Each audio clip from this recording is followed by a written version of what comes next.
the side. I'm trying to say alleyway if that's the word. The meeting is being live streamed and it's privately live streamed. Private, yes. Okay. Privately live streamed. It's happened a couple of times that our whole mailing list just then got some kind of email notification of something that was our own thing. Okay, it says private, no checking. So then this will make it so that it's recorded and we don't have to upload it because it's being uploaded even right now. Yay, thank you very much. Okay, so I think we can then carry on. All right. So then this is our first time gathering together for Vinaya studies, Vinaya training since shortly after Upasampada. And I know there were some questions with regards to some of the things that we were learning, studying, and practicing with shortly after Upasampada with regards to the robes and robe designation, or aditan, and what is it when you undesignate your robes? Pachutarana, yes.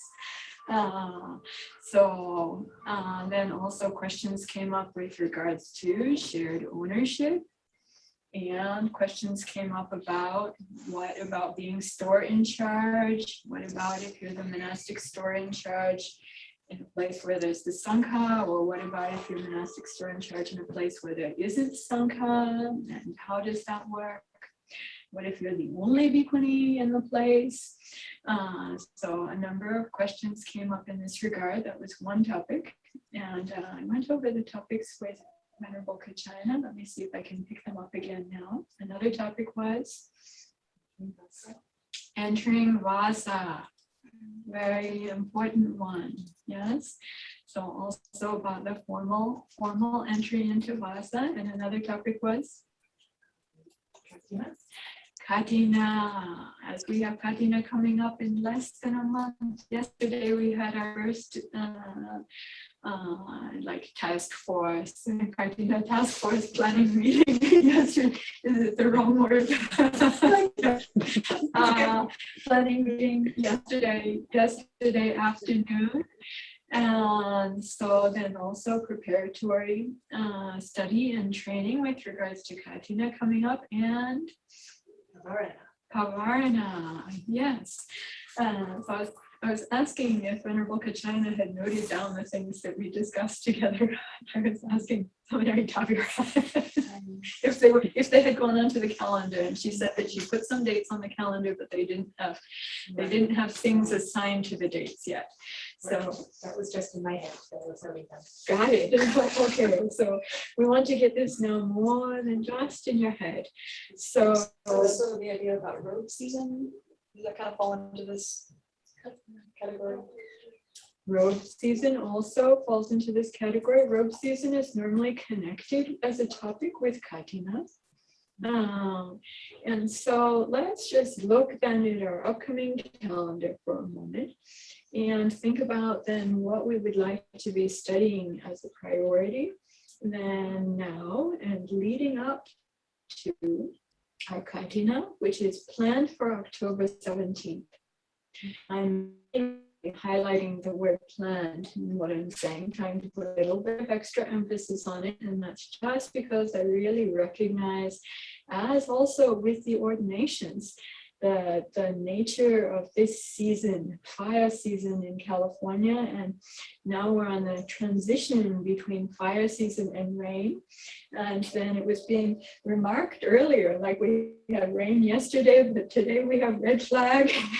And so we really feel like we're in between these right now. So we started having rain, and also we're still in season, and we have red flag tonight. So recognizing where we are, which means that these things with fire season can come fire, can come smoke, can come evacuations, can come warnings, all these kinds of things, and probably will still be in that season through till the end of October or beginning of November, probably, when really like our winter monsoon here.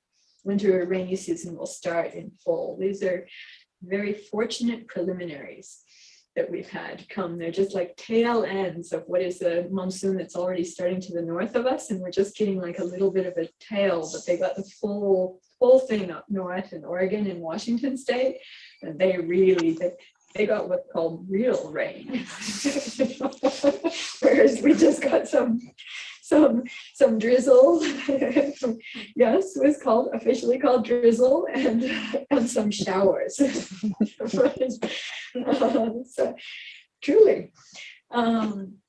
So all of these things may be there. And then also Ayasopana has said that then Dana Sala Pavilion is expected to be ready and complete for the time of Katina at Dharmadrini Monastery. So we're really hopeful about that. She's now entered 3 days of retreat, and I was asking her yesterday, if you enter retreat now, it's not going to be any problem with like the kit for the pavilion arriving tomorrow or any of these things, right? And she said, no problem. So we trust her and bless her in this regard.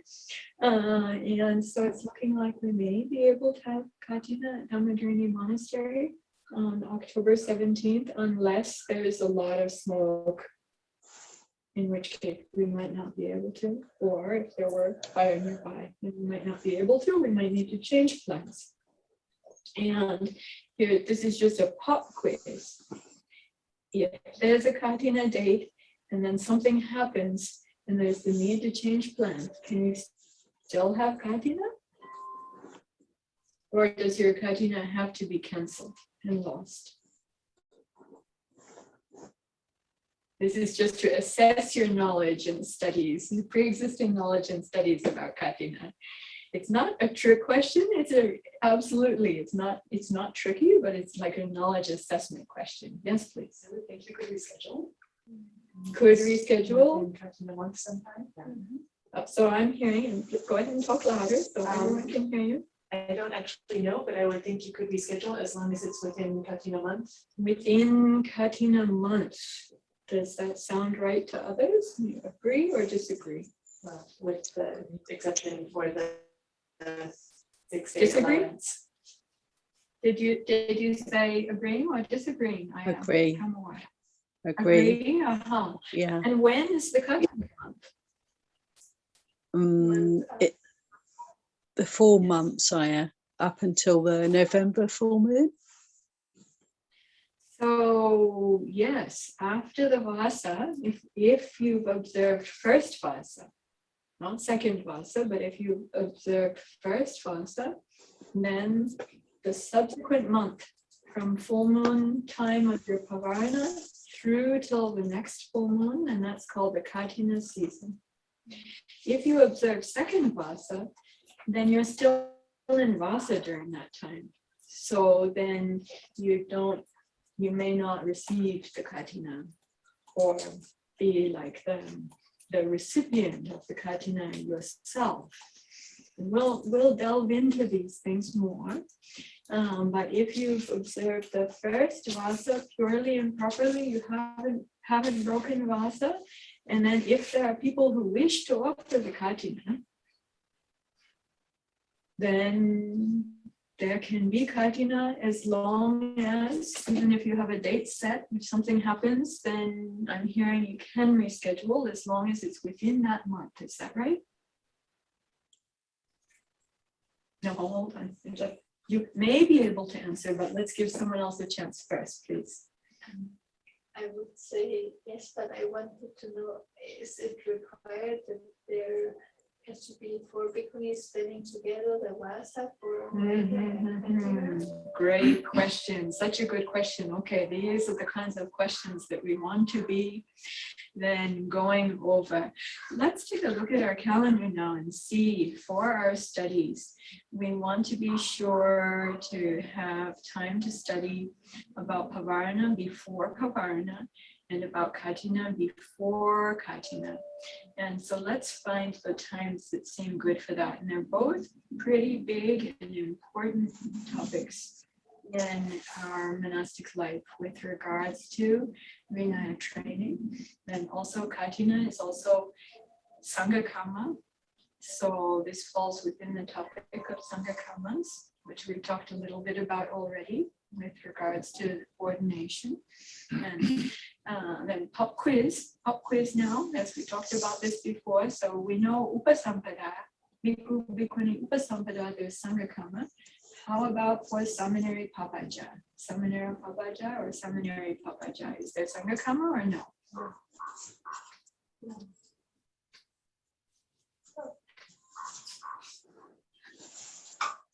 Everyone says no. How about if you're a member of the Dharmaguptaka tradition? For Papaja, is there Sangha Karma? This is something we did go over. I was mentioned about this. Dharmaguptaka, 4-part Vinaya, the majority of the East Asian Bhikkhuni traditions is say from China, Korea, Taiwan, many from Singapore, Malaysia, also these traditions in diaspora around the world. Dharmaguptaka, 4-part Vinaya tradition. And yeah, this is Sangha Karma for that tradition. So many things are this similar or even identical, and then also there are some things that are a little bit different. So just to, yes, please. I was going to say regarding dates, but Yeah. I don't want to interrupt you. Oh, thank you very much. I'm happy. I would like to go to dates, and then I'm thinking actually to go to those We did talk dates. about it, I and just then- didn't get it on the calendar. Yes, right. So I'm thinking to look at those dates and get it on the calendar, and then in a way to work backwards then to where we are now. And see what space do we have for these other topics and any others that might be coming up during our Vasa time. So I believe you wished that Ayasobana would be present for the Katina and Pravarana topics. Yes, that's And right. because Ayasobana is having her 3 days of retreat today, Yes. tomorrow, Friday, Yes, that we would not have those topics this week, yes, but that we might have them on Wednesday and Friday next week. yes. Thank you. So then- Actually, Ayasobana knows a lot about both of these topics. And so I'd really like to invite her active participation in terms of sharing, teaching on those two topics. So after her retreat time. So then working back to this week, the other two topics that we were wanting to do seemed good for this week, which would be the ropes sharing ownership and ropes storing charge and those sorts of things. And then that would be for today. And then entering Vasa perhaps on Friday, because that was thought to be maybe a shorter topic, and you also have a PT consultation that day. Okay, all right. And there's an additional reason for that. That might not really be a reason, but I was just wondering if it might be, and that is with regards to the entering Vasa. I want to have a check-in. I know that I heard from Venerable Kachayana their considerations about where they would enter Vasa. And then also, obviously, for Aya Brahmawara, she's not here. Well, she's partly here. I mean, there's name and form. It seems like there's name and form, appearance of name and form. And then also for your considerations, Aya Brahmawara, with regards to your Vasa. So I wanted to, I'd like to give a chance to just very briefly mention about this and then to delve into this topic probably more later, but just to give a little bit of time for that right now in case there's anything that would benefit from having a little bit of discussion right now and then some more time to consider for a couple of days before we go into the practicum in this regard. So for anyone here other than Venerable Kachayana and Aya Brahmawara, anyone having considerations about their Vasa determination location? I'll go to the monastery. So. That's basically No. But I came later or? Yes, yes. But even if someone wasn't here in the beginning of the Vasa, but then they ordained as a bhikkhuni, then after their full ordination, it's good for them to determine their Vasa at a place just for the remainder of that Vasa. Okay. And it's anyway for us when our Vasa starts, right, the ordination. Well, actually, for your starting, I don't, what I learned about this, it's a really good question. What I learned about this is you can decide that you're in your first Vasa or a second Vasa. And I think we had conversations about the, like, which, and it relates to your Esta as well, which Vasa you aimed for. And so my understanding is you're aimed for the first Vasa. If you said the second, then your Esta might be a problem, right? And I understand you're aimed for the second Vasa. And the Esta is timing is well matching with that. Yes.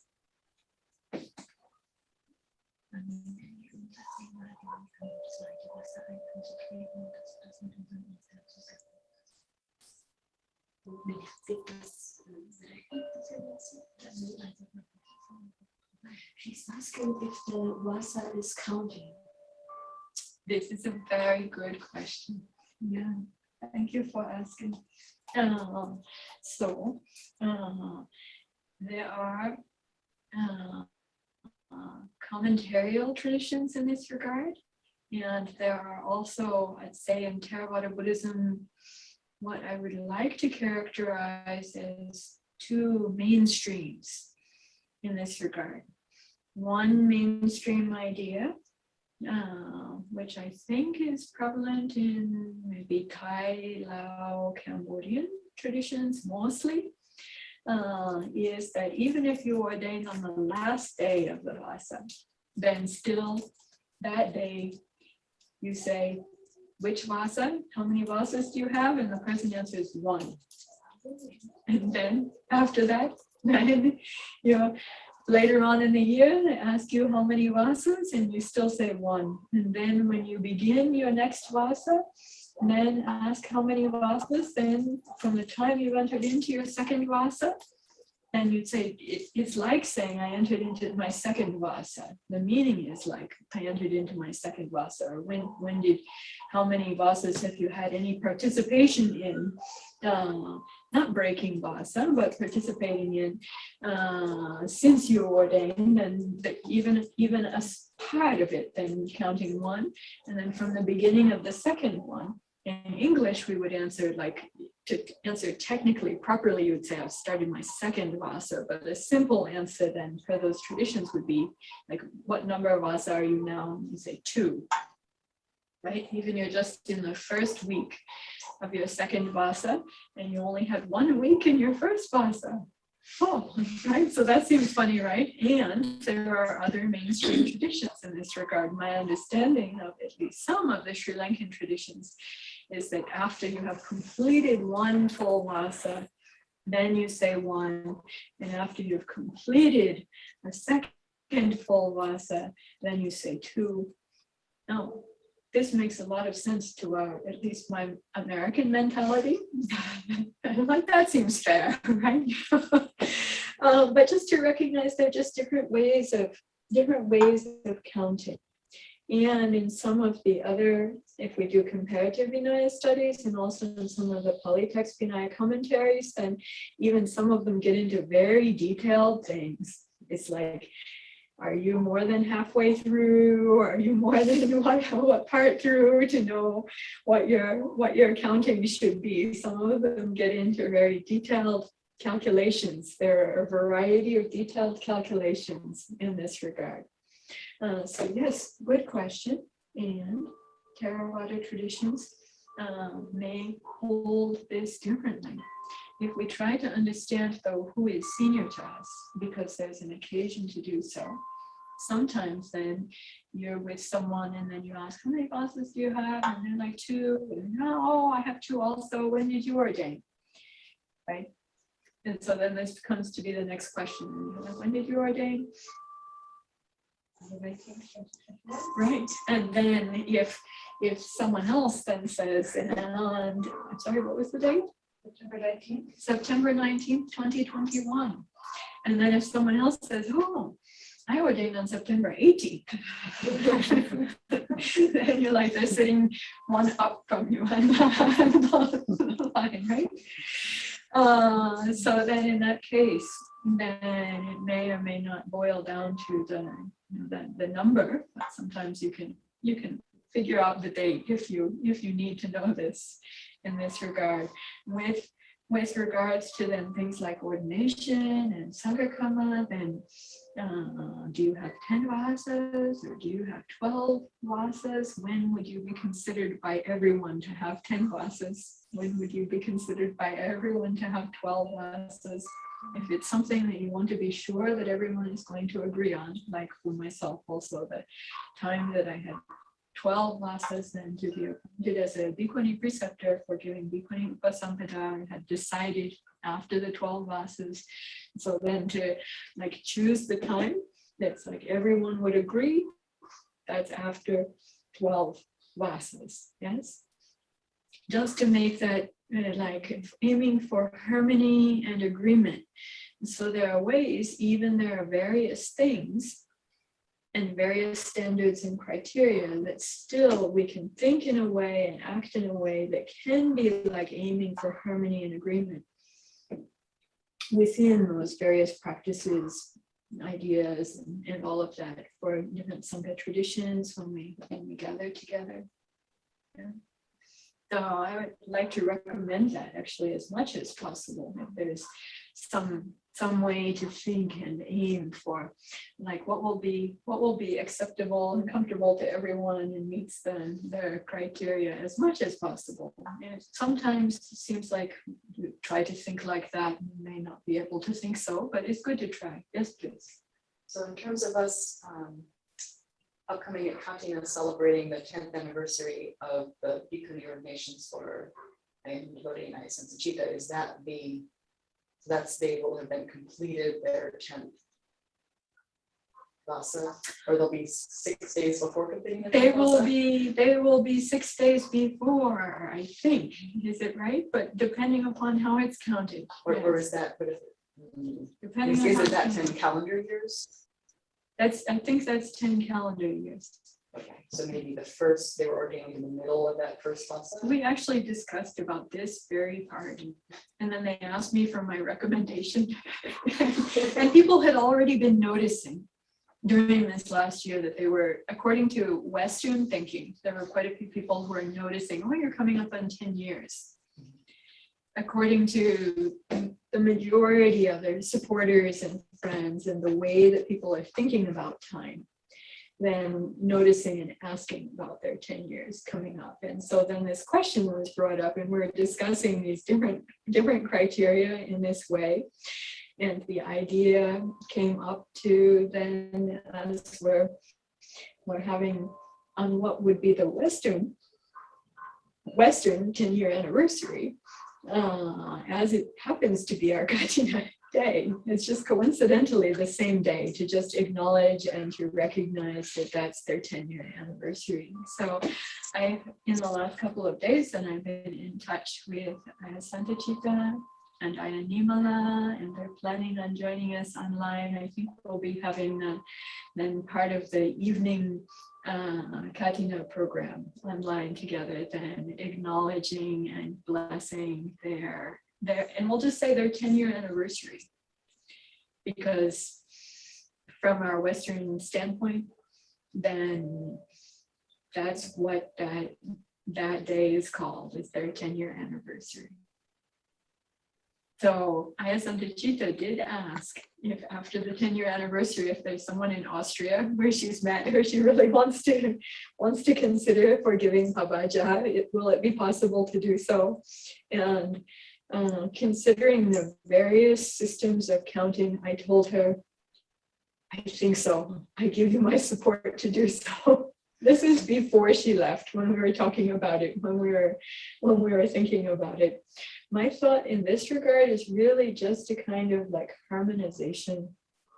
I don't know that she's met any such person, but also thinking in a harmonious way, like how to integrate these different systems. That is for so many of those who are the say Western raised friends and supporters in this regard. So yes, we have in our heritage, we have such diversity and the different Sangha traditions in there. You could say it's like their core what, right? Have developed the things variously over time. How to, when we can think of it, how we can to think about harmonizing. One of the things we've done in past years with Dhammadrini that I haven't much kept up with recently is also like giving Dhamma teachings on Western holidays. Ones that are appropriate to that Western holiday, like Memorial Day. What kind of Dhamma can be shared, right? International Day of Peace. What kind of Dhamma can be shared? New Year, secular, Western New Year. What kind of Dhamma is suitable to reflect on and to share in those circumstances? And this helps to integrate because it's bringing the Dhamma then to the things that are already established in the culture and society, and then leading the contemplations that people have about that meaning normally in the culture and society to turn that towards Dhamma. Whatever characteristics are there to turn that towards Dhamma. That's the idea anyway. I've thought about these things quite a lot with being a startup here in my home country of the United States, but really being a startup. Not too many other Western monasteries. Abhayagiri, Bhavana Society. Now, anyway, they've proliferated meanwhile, but there weren't too many in the United States. Even we're not talking about bhikkhunis, but even for bhikkhus, not a lot. Metta Forest Monastery, Bhavana Society, Abhayagiri, not so much.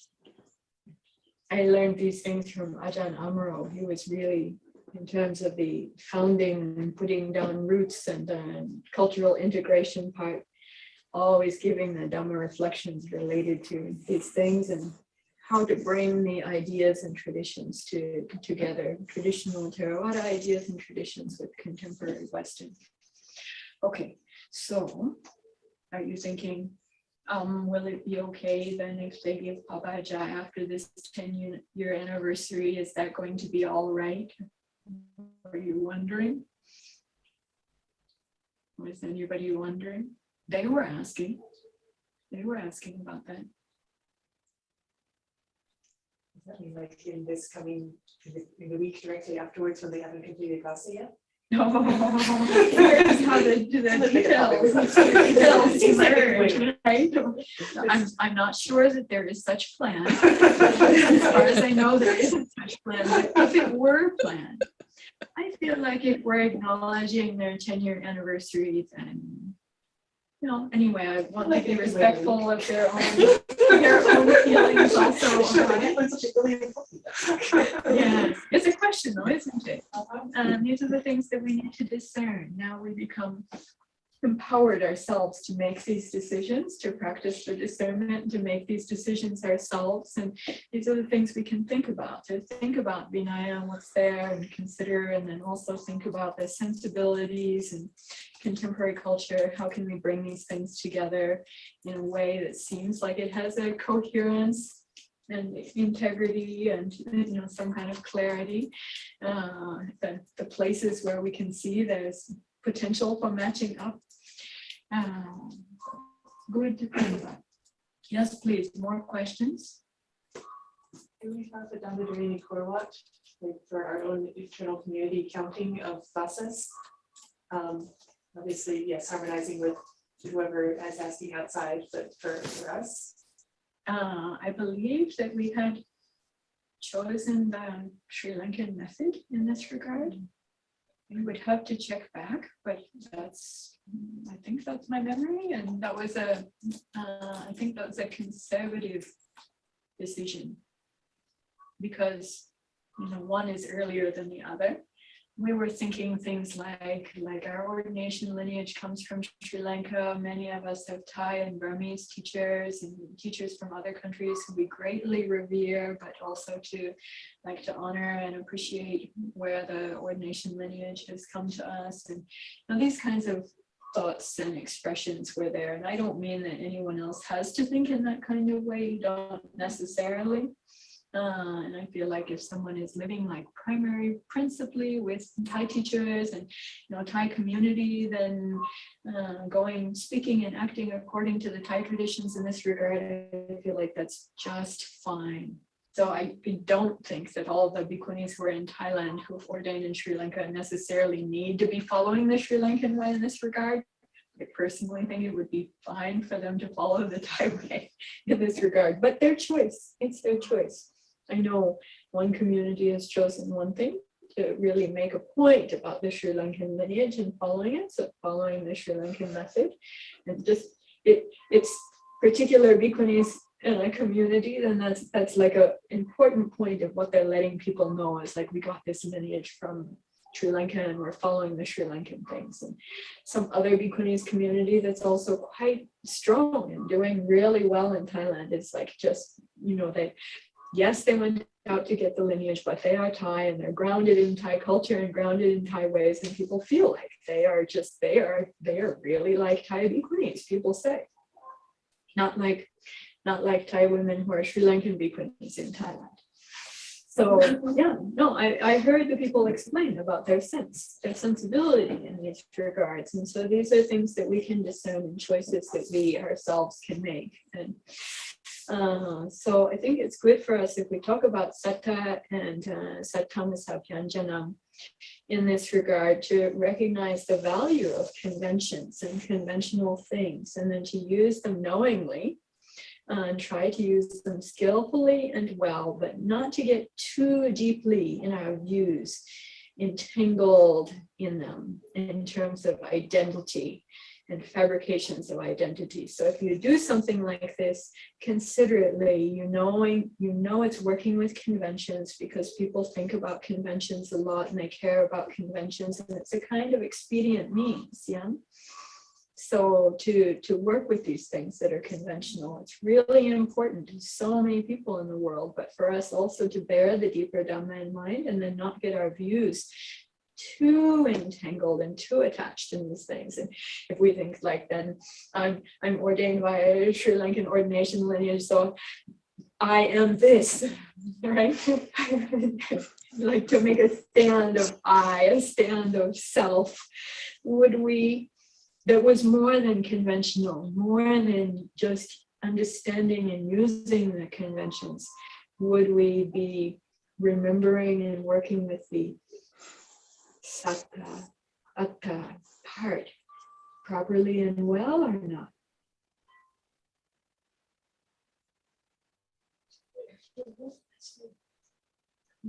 Wouldn't we have fallen into a trap of identity if we did that? If we ourselves believe that too much, such that we got our views entangled in that, and we're going to fight Sri Lankan and Thai. I'm Thai style, I'm Sri Lankan style. Argue. It's like, too much into the views and too entangled, right? So when we work with these things, this is the part that I feel is so important to remember both aspects, to hold both aspects together, to remember them with each other, not to remember just the essential or deep Dhamma part and just abandon and trash the conventions, not to be so much into the conventions and believing in the conventions that we forget the essential Dhamma, meaning and path and goal. Really these together. Yes. We can see all the time the examples of people who get like too much drawn into identity parts, then that may become afflictive for them or afflictive in their relationship with others. And then it can also become a hindrance for them. So good to consider about. Coming back to the calendar. If we look back to the calendar, then when can we talk about Pavarana? When can we talk about Katina? Wednesday and Friday next week, on the 6th and the 8th. Do we have any times available after that for Vinaya studies, or next week would be the end of The our following Vinaya? week, Wednesday the 13th, I feel like we probably don't want to do on Friday the 15th because it's 2 days before Katina. Oh, yes, right. But Wednesday the 13th seems like it would be probably possible. Okay. And let's see. And for Pavarana, do we have a chance after Katina to speak about Pavarana before Pavarana itself? So we can after Katina.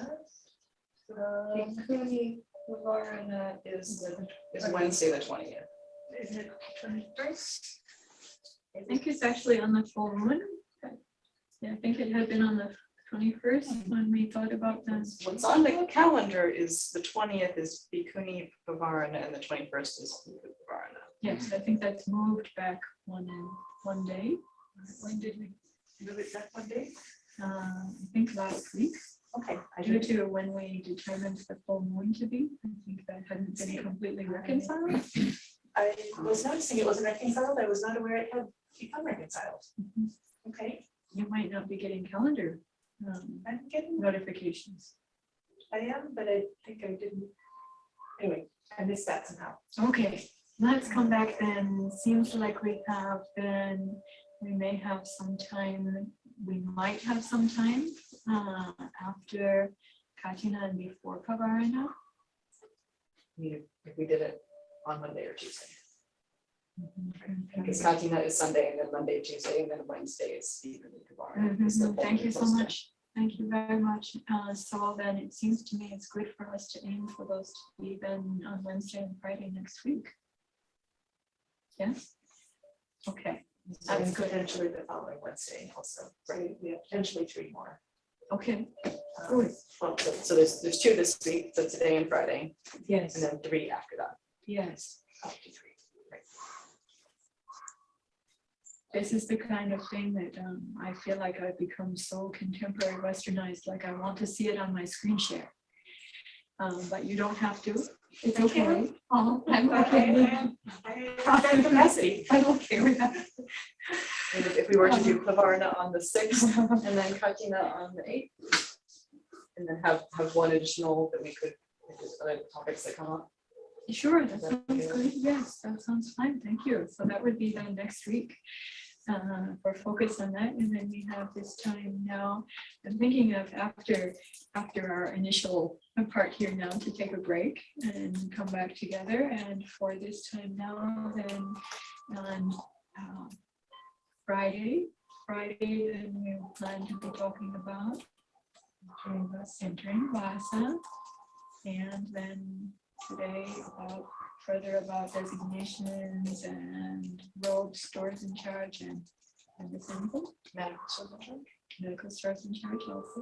Yes. But I just want to find out, let me just go back to most now.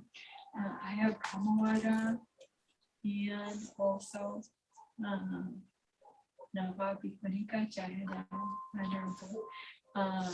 about your considerations, questions that you may have now, further questions you may have now with regards to then determining your Vasa. Thank you, I am.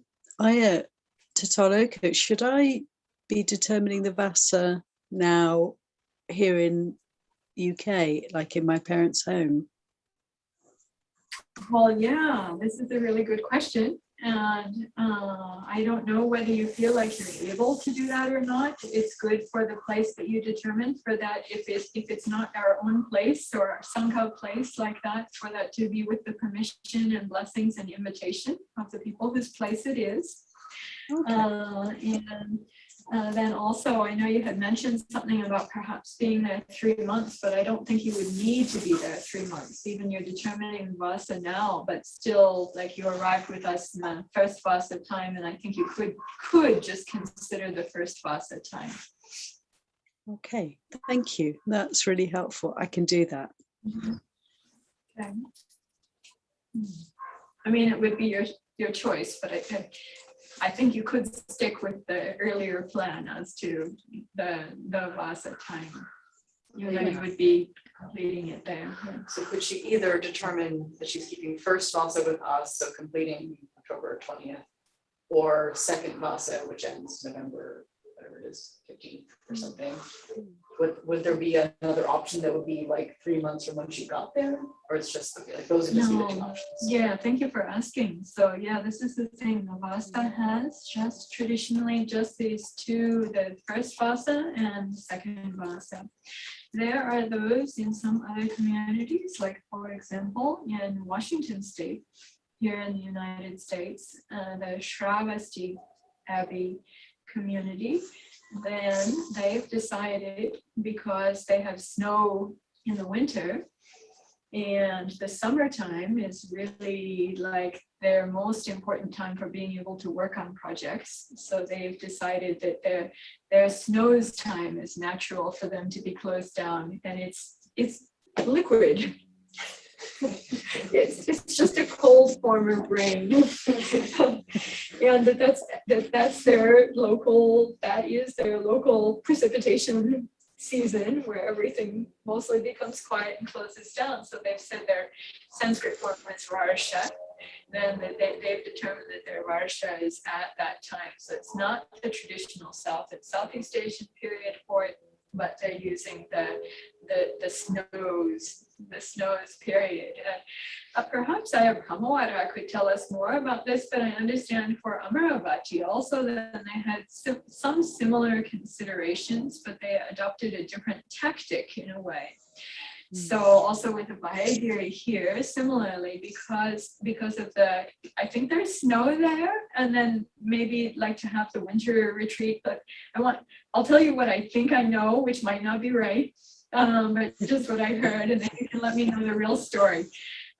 So I heard that because of also the summer being like a good time to be more active, and then the winter then being the time that was natural to be like, more quiet and internal, then the community adopted having the winter retreat as the retreat time during that period, but then also properly according to the letter of the Vinaya, keeping the traditional South and Southeast Asian Theravada Buddhist Vasa time as well, which is what Abhayagiri has also done here. So according to the letter, but then that period is very active for them normally, not during this time of COVID, not so much, but that had been like their prime building season. And then also for many kinds of activities, for Sangha invitations and teachings and things like this. And people love to invite for, forest traditions like outdoor stuff and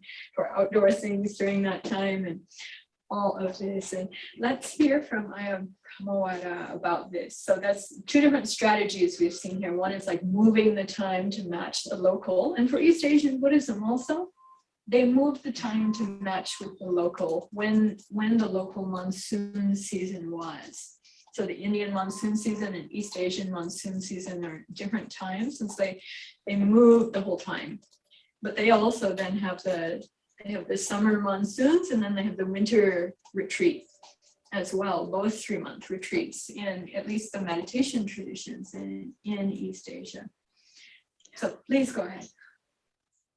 Yeah, that's absolutely as you said at Amaravati. In the UK monasteries, they have like the winter is 3 months, and it's a very much retreat time, quiet time.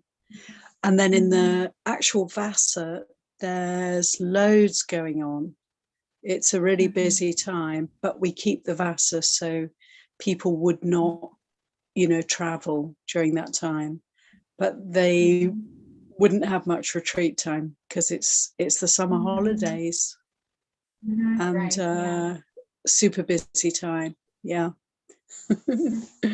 So then another way I see of also like considering essence and convention. So thinking about like the meaning of having a Vasa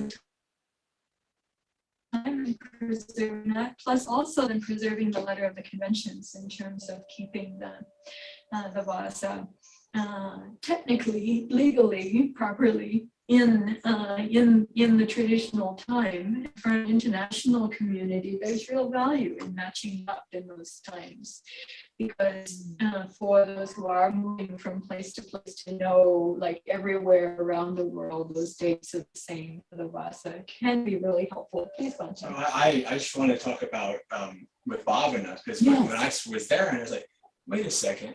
During the Vasa, we're having retreats with 40 people. We're having this. It's extremely busy. I said, so one thing, why don't we just do Vasa during the winter?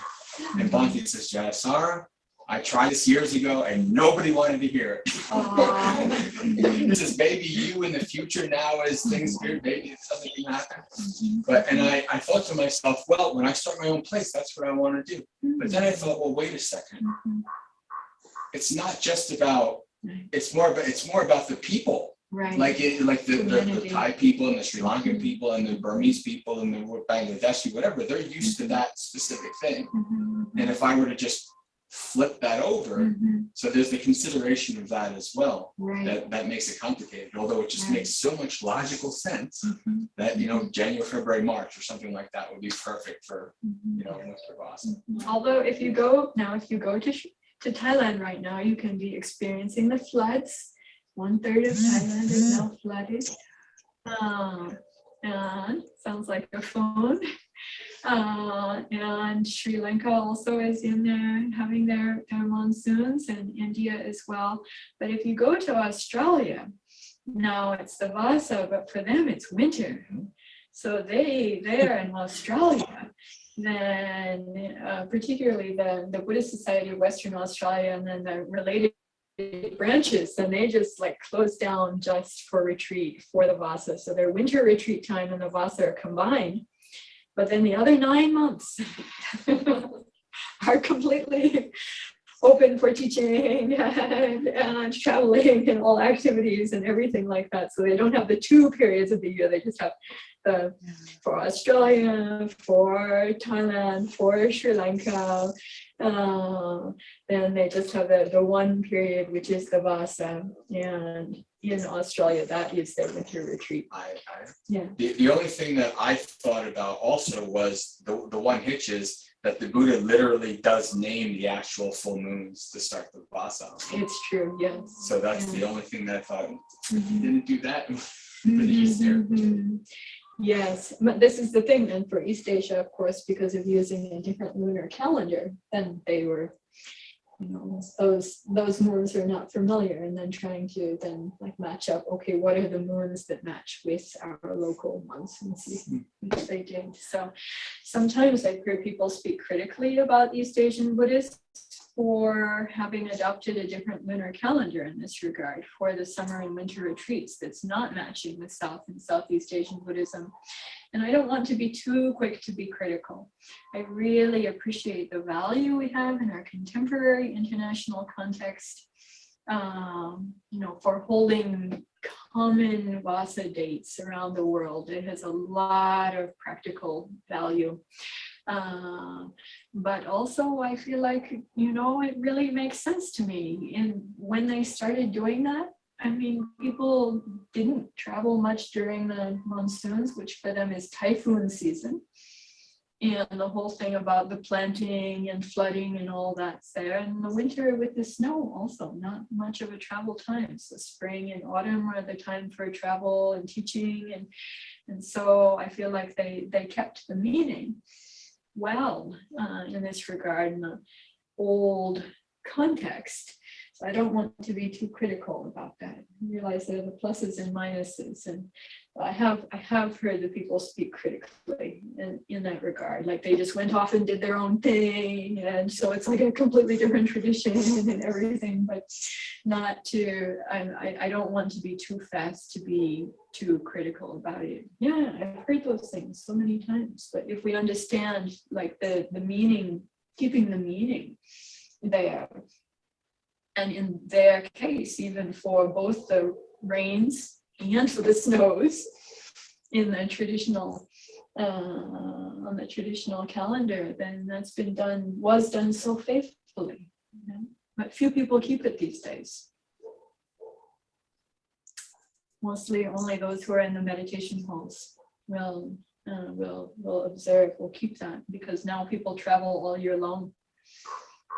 When people were going on foot with horses or donkeys or cows or whatever your transportation was, goat cart. So does that, what do you think you would like to do then? I think you said already, but I just want to confirm. I think for myself, I think, as you suggested, to stay with First Vasa, and because I've had to move because of this kind of family situation, to determine the rest of the Vasa here and just stay here for until the end of the Vasa, at least. That seems good. And is your dad come back or not yet? Tomorrow? He's back. He came back yesterday. He's home. He's quite unwell. Very weak. He's changed so much since I last saw him. He's very small and thin, and he's quite weak, but he's home, and that's wonderful. Yeah. I'm glad he could come home and that you're there. Yeah. Yeah. Thank you for asking. I just want to send all him and to you and to Mom also. Thank you. All your guardian so angels much. around here as well. Thank you for all your good wishes, and everybody for all the wonderful chanting and dedications. It really helped Dad so much. He felt uplifted. Thank you. Yeah, it's good for the heart. Yeah. All the cells in our bodies dance with whatever is in our mind and vibrating through our voices. Sadhu, sadhu, sadhu. Yeah. How about then for Honorable Kachayana? You don't need to decide this right now, but just to check in if you have any further questions or thoughts or considerations that are good for right now, not to be just like come up without consideration and just put you on the spot 2 days from now. So I guess there are two parts to my considerations about the rest of Vasa. One of them is the Vinaya question. Yeah. And one of them is the what's most helpful and useful question.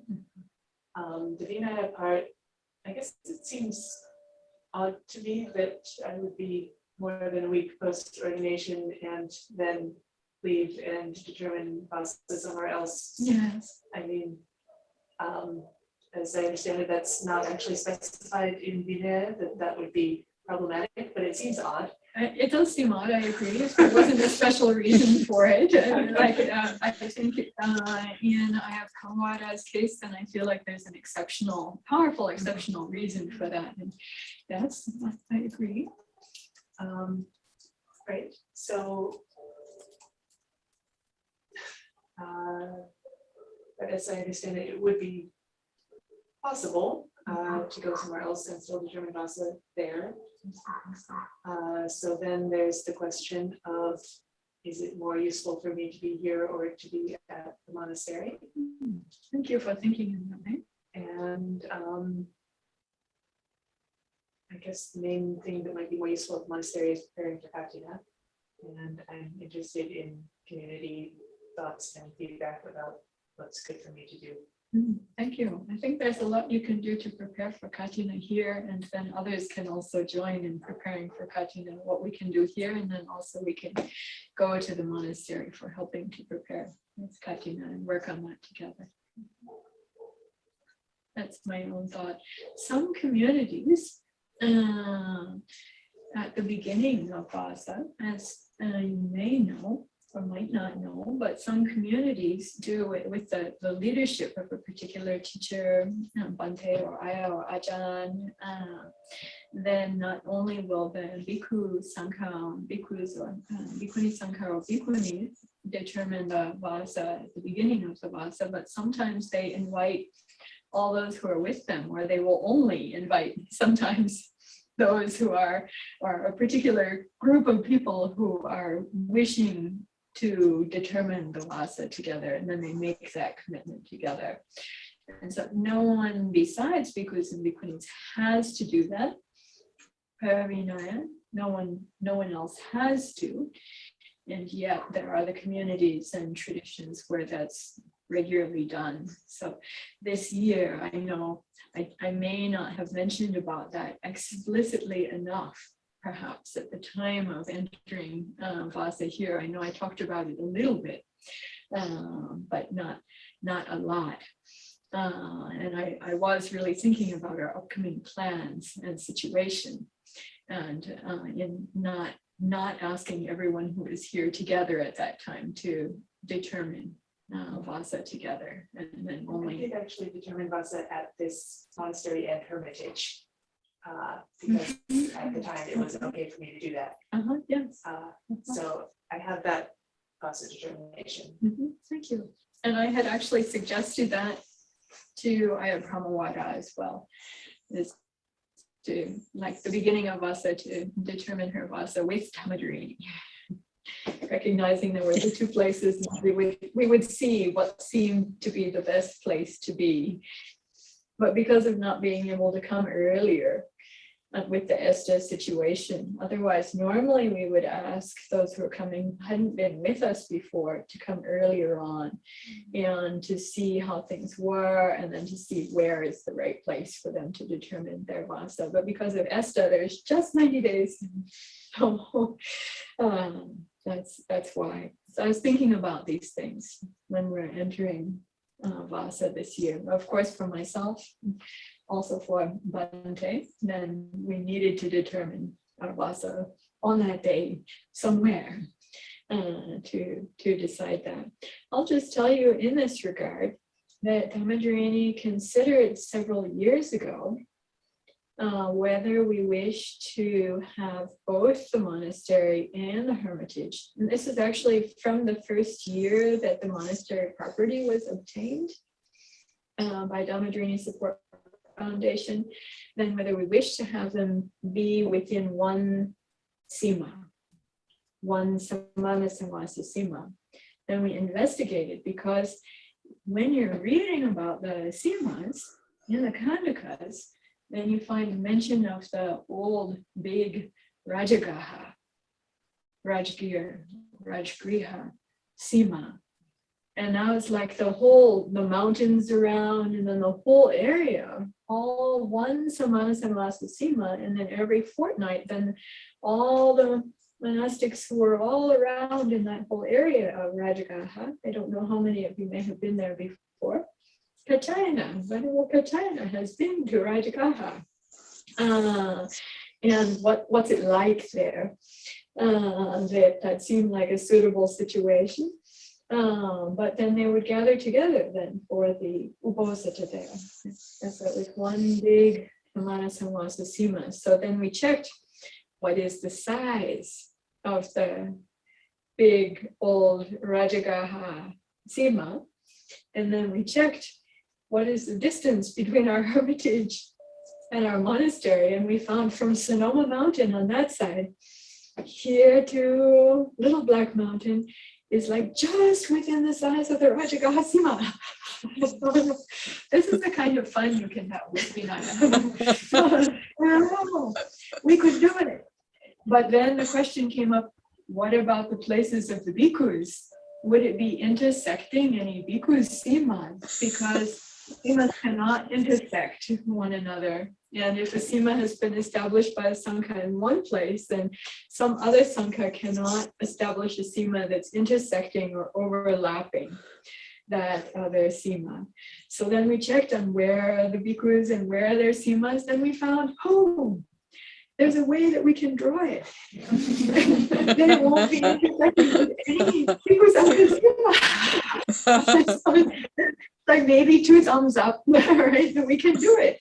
And even landmarks are there for, like, we picked topographical landmarks to be able to determine it if we wanted to. And we were discussing together. And then the question came up, if we do that, will we always have to go for Uposita observance together within that sima? What's the answer? Do you know? Yes, if there's a samana samasa sima, then you need to go for your Uposita observance together. And here we're talking about land of the free, home of the brave. Or what about the land of the free part? That would mean that we would always, the entire year, we would always need to get together for the Uposita. Then we had debates about this over a couple of months.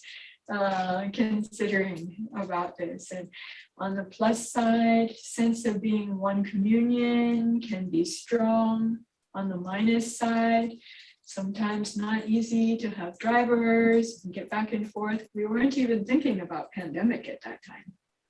We were able to come and go with the coast bus and some other bus and like this kind of thing. Then even there were no drivers. But sometimes not easy for getting back and forth all the time, every time. Even Abhayagiri had invited us to go every 2 weeks on the lunar quarter for Ovada on the quarter moon. And then one year we tried, so that's trying to do something every 2 weeks with a driver. And then we found so many times, again and again, that it was this reason, that reason, that it was very difficult and hard to do that. Such a wonderful invitation. And for a couple of years we did with some regularity. And actually we came to a time when it seemed like every single time after time, the ride is not available in the situations. So anyway, that was just the experience of then having such a not exactly commitment, but an aim, like to go to Abhayagiri for Ovada every lunar quarter, means every 2 weeks. And then finding how hard that was for us to do again and again. So this was also a consideration. On the other side, Wat Bhutanason, which many of you visited in Fremont. It was the first place in the Thai community in the United States to establish a sima formally. So the first place to be able to have Upasampada ordination in the Thai tradition, and then also for Patimokkha recitation. So I'm not sure about these last 2 years, but for many years after that sima was established, up till at least 2 years ago, then the Bhikkhu Sangha had a pact from 9 different temples. Then they had the pact to get together during the Vasa for the Uposita. And that first sima was the place that they would gather together. So some temples had 1 bhikkhu and some temples 2 bhikkhus and some 3 bhikkhus. But Wat Bhutanason generally had a bhikkhu sangha there, but they all then gathered together for their Uposita observance and Patimokkha recitation. But they made that pact and they considered the area, even we discussed with Lumpur Mahaprasad about it, and he was thinking like Rajagaha and Northern California Bay Area just like looking at the bay as being like something like that. I don't know if they calculated the mileage. We calculated the mileage between, I mean, precisely the distance as the crow flies between Aranyabodi and Sonoma Mountain on the other side there. But they just chose to make that agreement with one another for the period of the Vasa, just to do something supportive and communal with one another during that time. So I just wanted to share that with you, because these are things that, you know, the Sangha can choose. You can choose to do these things for the sake of their supportiveness and to make these kinds of agreements with one another. For this year, then earlier on in the Vasa, then I had proposed for several, after Upasampada, for several of the Upositas, if we could gather together for Patimokkha recitation here or at the monastery. Just for the sake of coming together for the Patimokkha, for training and practice and that sense of communion together, but not having the Samana Samvasa Sima, we're not required to. But it's something that we can do if we wish to. Yeah. I had wanted to share with you about that. Questions, comments? No? Time to take a break, I think. But that may, before taking a break and not to go on long, just to check in then confirming. We're planning then today and Friday, and then next Wednesday and next Friday. Potentially the following Wednesday. And potentially the following Wednesday also, if we wish. Those would be the remaining times for our Vasa time, Vinaya studies intensive. Please, go ahead.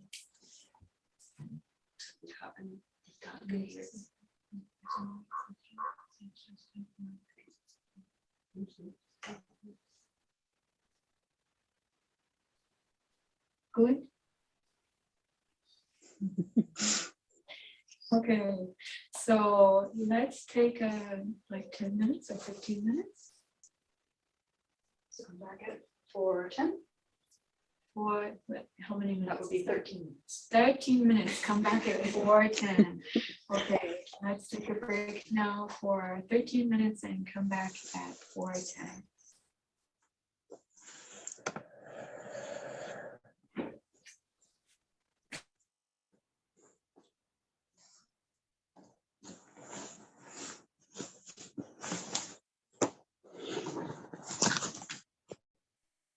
That's okay. Ramwada, I feel like you may be like me now on that International Bikini Day program in the middle of the night, staying up. Are you okay? All right. Yeah.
Cider mill when I was younger. That's to take apples and make cider. And then there was the fresh cider, and then there was sparkling cider, and then there was hard cider. But it takes a while to make hard cider.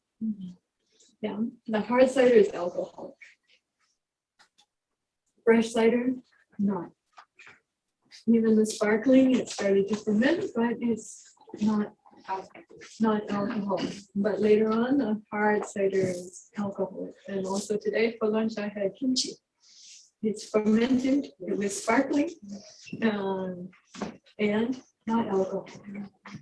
Kombucha also, you in my kombucha jar, I open it up like this. It has such a strong taste and smell, tickling my nose and everything, but not.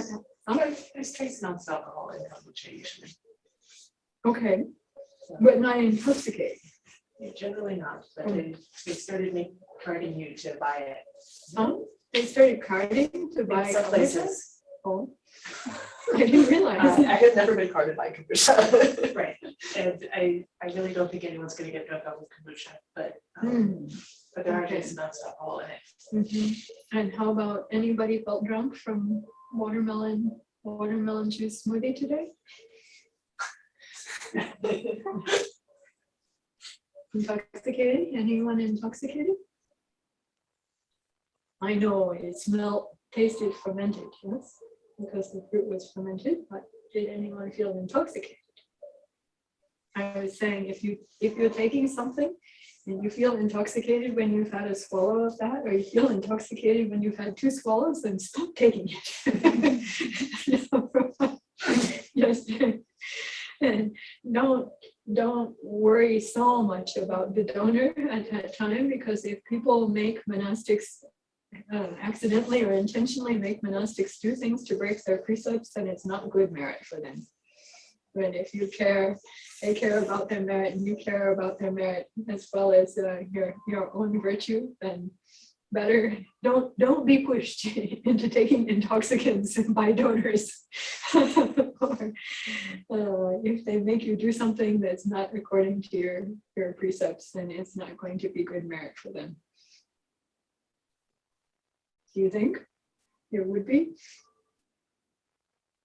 Someone's trying to push you to do something that's not in accordance with your precepts, that may be good merit for them. You're shaking your head. No? Any cases where you think it might be good? Carry that drowning lady across the river.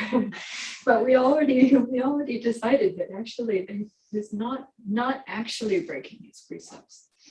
That was the wrong idea about the precepts. You know? So letting her drown for the sake of some wrong idea of monastic purity, I think would be more problematic in that case. It's my own opinion, but it's classically used to teach that story.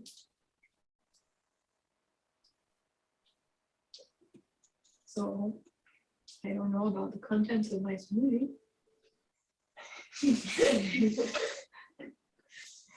It's a little strange. Yes. Sometimes we have chocolate cake with a little alcohol. People give, yeah. Right. Oh, this is the thing. Even here in the United States, people give German chocolates. Then we have to look out. Not Brown chocolate is there. So what other kinds? There's If the cake has been baked, the alcohol should have evaporated out. If it's a chocolate that's like filled with alcohol, it might still have. They- Right. sometimes rum cake cake. Sometimes rum cake has actual rum. yeah, have a little Oh. alcohol. Mhm. Is Vinaya problem? We eat. Having the chocolate that has the alcohol inside. That one, I think some of those are actually intoxicating. Yes, We should not take those ones. Schokoladenkuchen. Oft gaat rum drinnen. If it's intoxicating, I think we should not take it. Wenn du dich danach getrunken No. hast, dann Then also people had a question about the medicine that is the herbs or other medicine that's been cured or preserved in alcohol. And what we learned, the method is like putting a dropper of it in hot water, and then alcohol evaporates Yes. off, so it stops being intoxicating, so that it's okay to take that medicine. But I think if we notice that something is an intoxicant, if we're taking it, even it didn't have the name rum cake or bourbon chocolates or this kind of thing, then taking something and if we find that it's intoxicant, then good to stop taking it.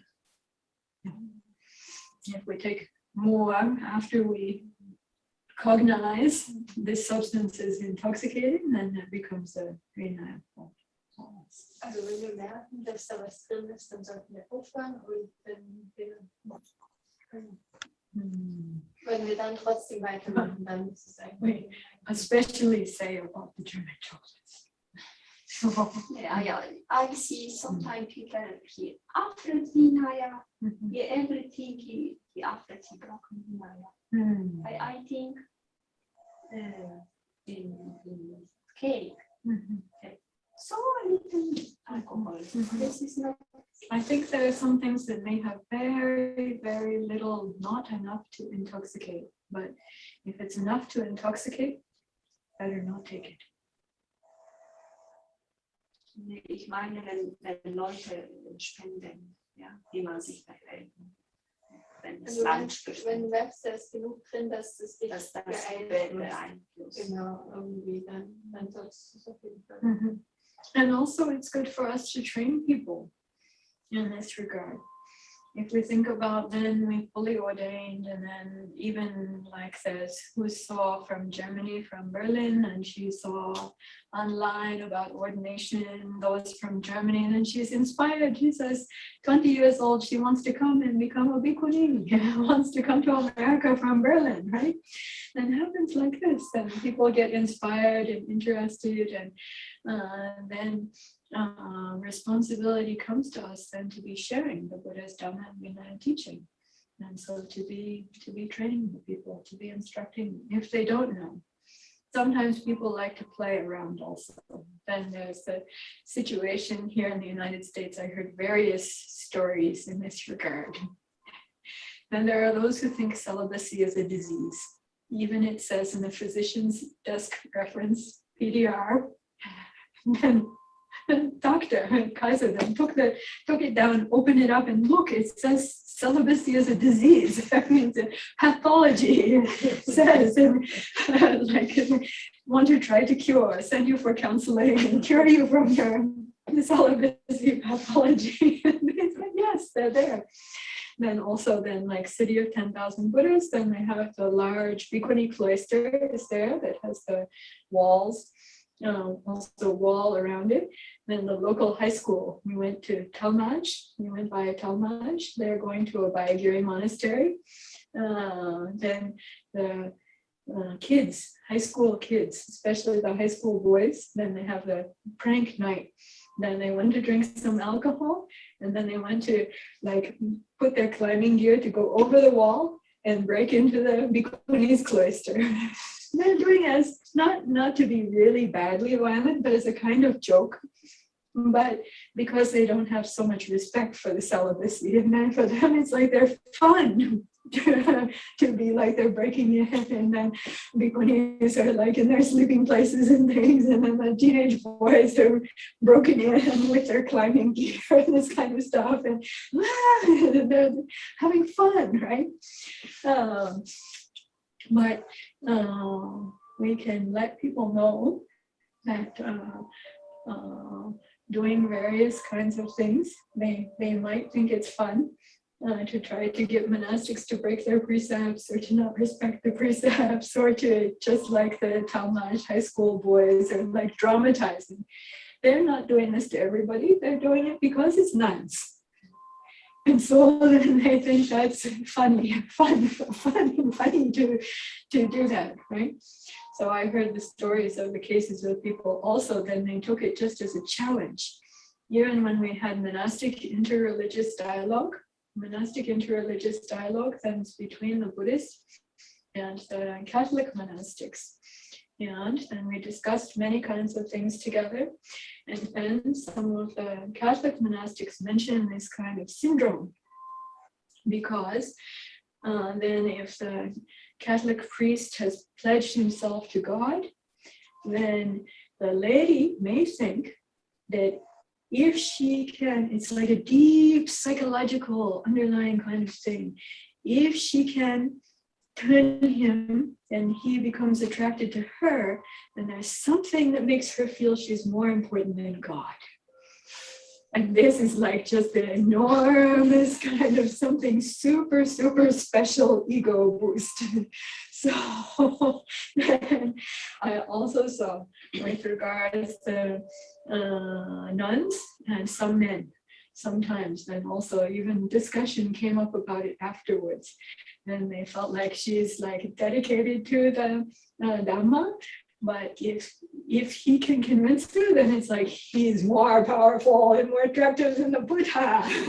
So, yeah, big ego boosting. They said, the boys said, this is like the challenge.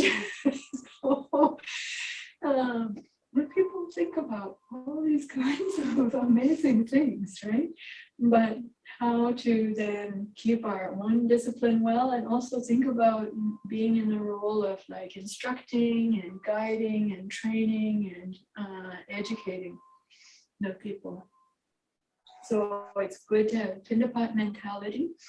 And as we were talking, there will be many occasions where people will offer things that seem very strange, even they're not intoxicants. They're not against our precepts. We have many, many occasions to practice contentment and equanimity and non-discrimination in these regards. Lots and lots and lots, and we should do it. But with regards to perception of something being alcohol, seems like it's intoxicating. That one, we're not supposed to just practice non-discrimination. The Buddha says for that one, stop.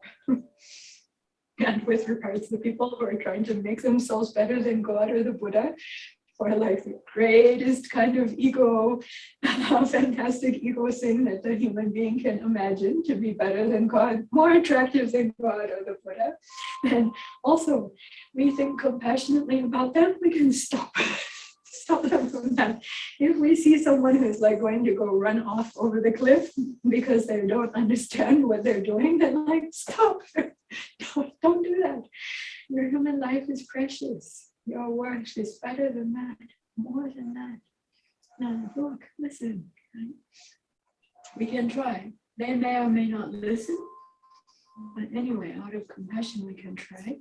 It's good too, yes, for ourselves as well. So great thing to balance out. So again, I come back to the question. So I told you this story before, and then someone thought that Buddhist monastics need to accept whatever is given to them. And so then brought all the stuffed animals. I told you this story before, right? All bunnies, long-eared bunnies, white and pink eared bunny and gray bunny and blue bunny with white in its ears, light blue bunny, and Do we need to accept it? Have to? Buddhist monks should take whatever is given to them without discrimination? Not necessarily. Not necessarily, right? Don't necessarily have to. Even also going on Pindapat, then the Buddha mentions not to fill your bowl more than the rim, right? I experience the situation sometimes go on Pindapat and people come along with a cart or bags or something like this, and you can empty out what you received. If you're collecting enough for like the whole monastery, just some group is going out for Pindapat or these things, but otherwise, if it's just you going, you're not supposed to receive more than up to the rim. You have the bowl, right? Even the people that want to offer more, then what do you say? You feel compassion for them, they want to offer, according to the precepts, what are you supposed to say at that time? Or do?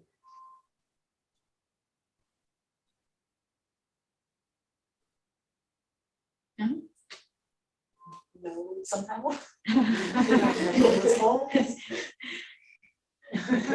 Thank you. I have enough. Bless you. Something you can. You don't have to be negative or aversive to that. Or kindly. Or kindly.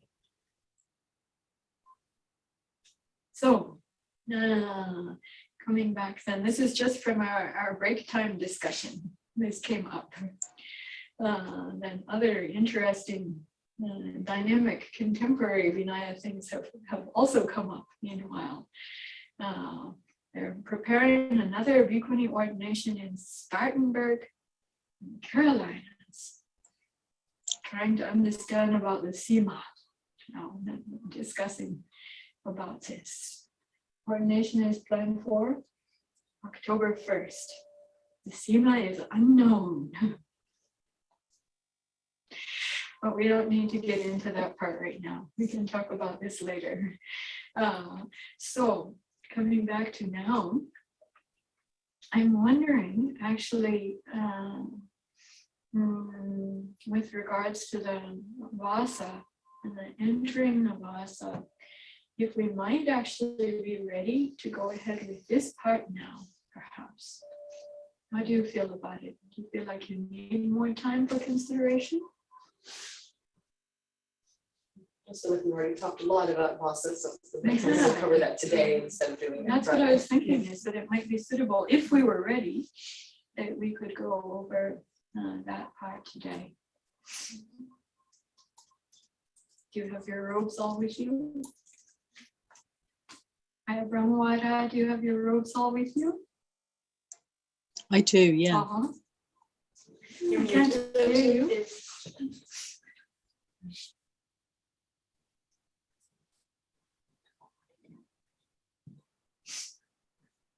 They're sort of in the room. They're in this room with me. Everything is there with you? Yeah, in the room here with me. Does it need to be the full set? Because I have a room on the line. Yeah, me too. I'm a secretary. Well, you know, this is like tradition is for things like Sanghakama, things like that. You have all your robes with you. But I feel like it may be okay for you to use what you have on hand, what you have available, but to put on your robes like formally. Okay. For those who would for that. Yes, okay. She has to ask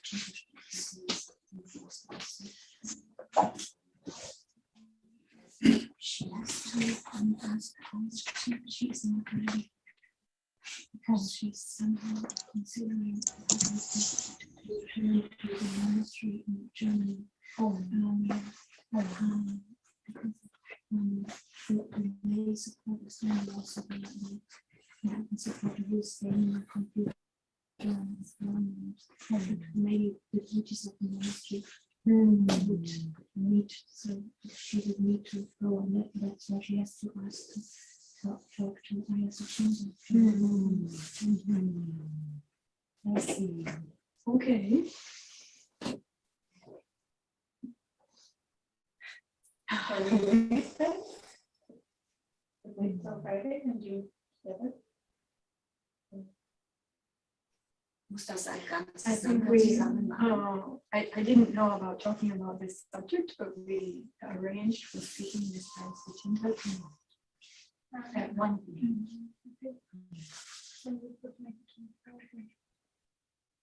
Aber die haben sowieso Gäste, was. Wir konnten das nicht gemeinsam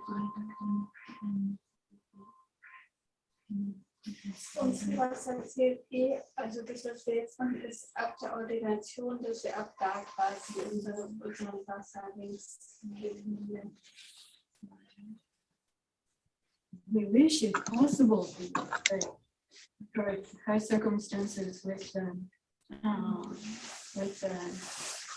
surgery of the father and is an exception, but I think also I don't know how urgent the circumstances there, but we feel like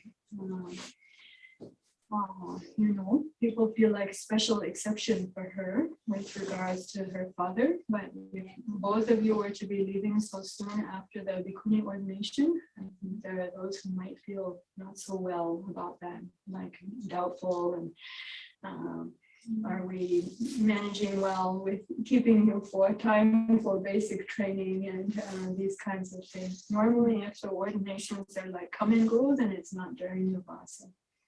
Not organized during the Vasa. If the ordinations are during the Vasa, normally that's meant to be with the training during the Vasa and staying during the Vasa, not come and go.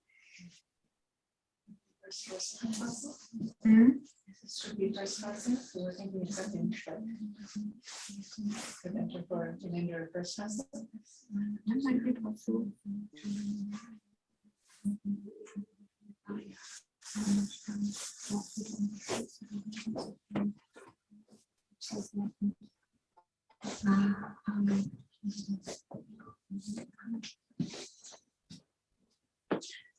Kacharana did mention one thing. Venerable Kacharana did mention one thing. Then I think though, if we were to do that one thing, then Aloka Vihara might be even more sad and disappointed.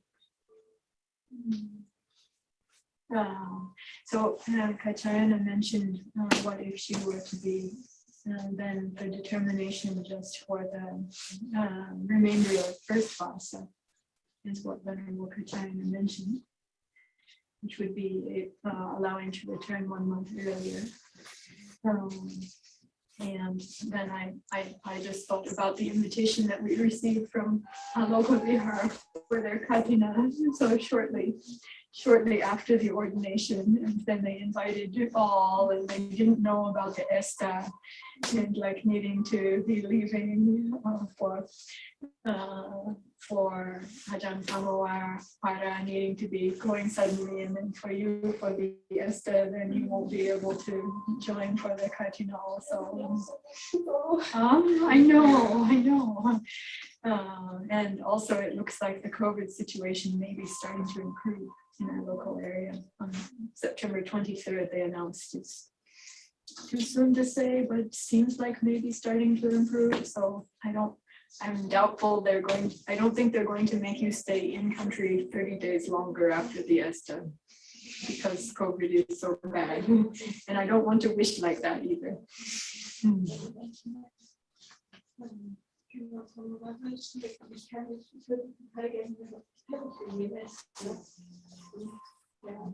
So I had been thinking, oh, at least Aloka Vihara, at least there will be one of the new Bhikkhunis who has come from afar who will be able to start their Katina. I thought at least one. We have to consider way other things. You haven't replied yet. Yeah, that's right. Yeah, well, originally they had invited for Zoom or in person, but then they gave another invitation that was more considering having worked out them coming, then also confidence that we could work out going, they're going to offer the whole dorm for us. Okay, I didn't see a lot. I As saw one many where they said as- offering the full dorm. But that you could see there's no orientation, so. Yes, I wasn't yes. sure what. I think that's what you think about that's being kind, it's being considerate and also. But we can, I mean, there is the flexibility in this regard. So this is one of our ajahns who I think you met, Ajahn Mahaprasad, Lumpur Mahaprasad calls this the suffering of choices, the dukkha of choices. When people are very poor, they have no choices and they appreciate whatever they got, hopefully. When they have choices, then they different options. So we have the different possibilities. You know, I see that you're now put on the rim, but the different possibilities are there.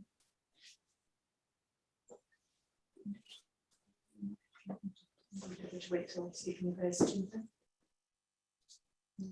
Should we wait until speaking to I have Suchinta?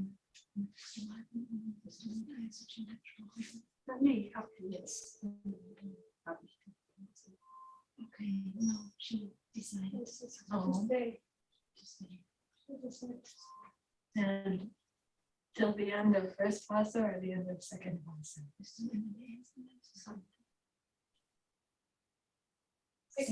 Second, oh. Seems like I should understand. I feel like I should understand. My German is almost non-existent. I know only a few words. So if you feel comfortable about that, then okay.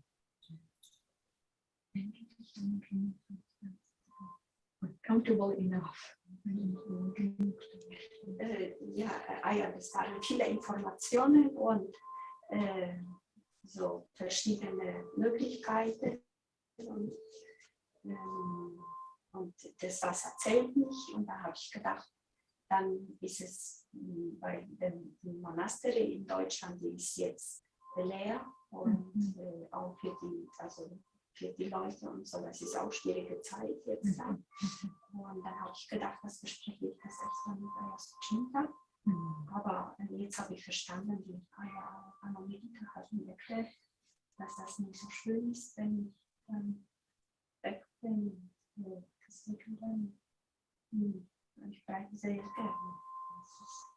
Ich habe dann die Situation einfach nicht richtig eingeschätzt. She said that she had many information now that she knew that the Wasser anyway won't count.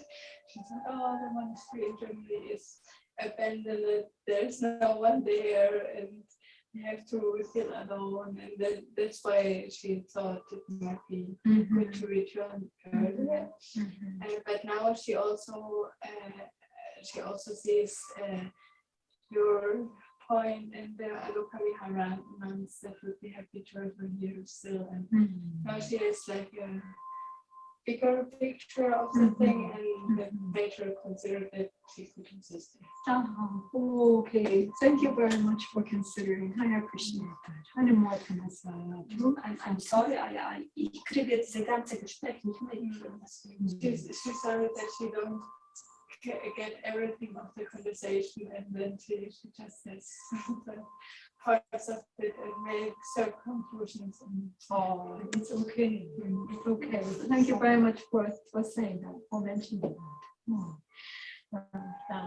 Also, I appreciate both of you, because also I feel compassion, because I know then we have long conversations, discussions, study about things, and it's not easy to understand 100% of it. And I so much appreciate both of you supporting to translate, and I value your participation. So please don't feel your participation is less because of it. You're a very much valued participant together.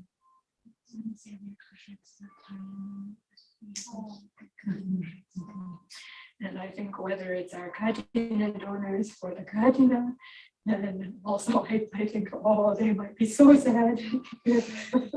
Or the other supporters for WASA and supporters of ordination, and even these days with COVID, how people are tuning in from afar, even around the world. Then also Aloka Vihar, and I feel so much appreciation for them, and how many hoops to jump through to be able to join us, and the very reciprocal enthusiasm in welcoming us to go there and join and have Katina together and visit. And I think for them also, because of the fire, then to be able to walk and becomes like back there again, maybe even more important in a way, because of even in the midst of this process with the fire now. So it's a strong thing for them. I want to think especially about that, and making the effort to offer and share the blessings. I saw just today that some of the Burmese monks even came from afar, bringing a large, new, beautiful new Buddha image to offer to them, because they saw that one of their Buddha images outside had gotten burnt up. And so they traveled even long drive and to come and to offer their blessings and compassion and support, and offer this beautiful standing Burmese Buddha image for them. And just how touching that was after the fire, for the Sangha members to think of them compassionately, and then to drive so far to go to do that. And also for us, we're sad that Ajahn Brahma Maharaj has left, and that the other two will be leaving in just a few days, and we're very happy that you are staying here. Like, oh, they're not leaving until November, that's great. Yes, it's true.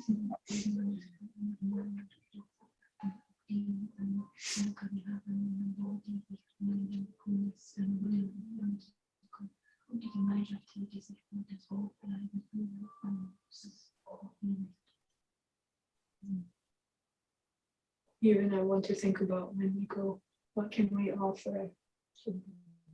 But I know for them, it's really just the blessings of our presence, just what we can offer as bhikkhunis and seminaries and as sisters, as Sangha. That's the most important gift that we can give them in going and being there together.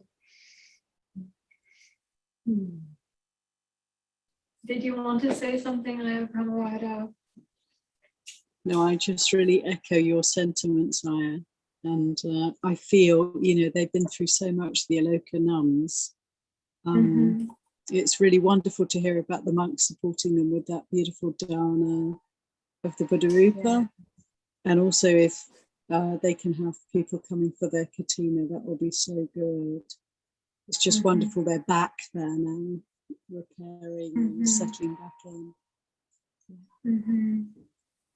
Yeah, I know how powerful it was for people to see the images of all of us together, whether it's walking up the hill, or I heard from those who tuned in even like late in the evening, and then it looked to them like there's this long line going back to the Buddha house, all of us here, and like they never saw, they felt like they never saw so many of us together, and like this Sangha.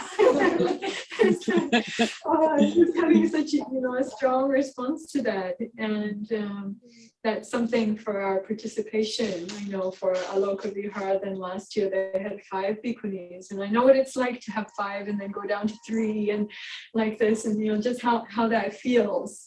And then when Sangha is coming back together again, then it's really it's something that can just be so. And I don't quite have words for how meaningful and important that feels.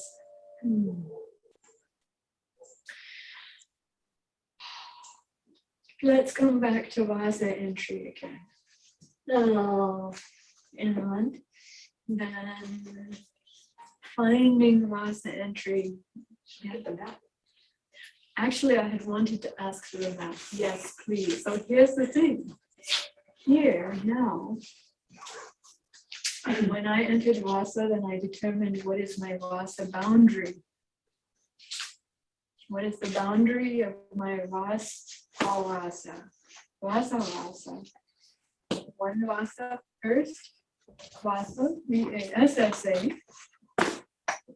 Then is the reins.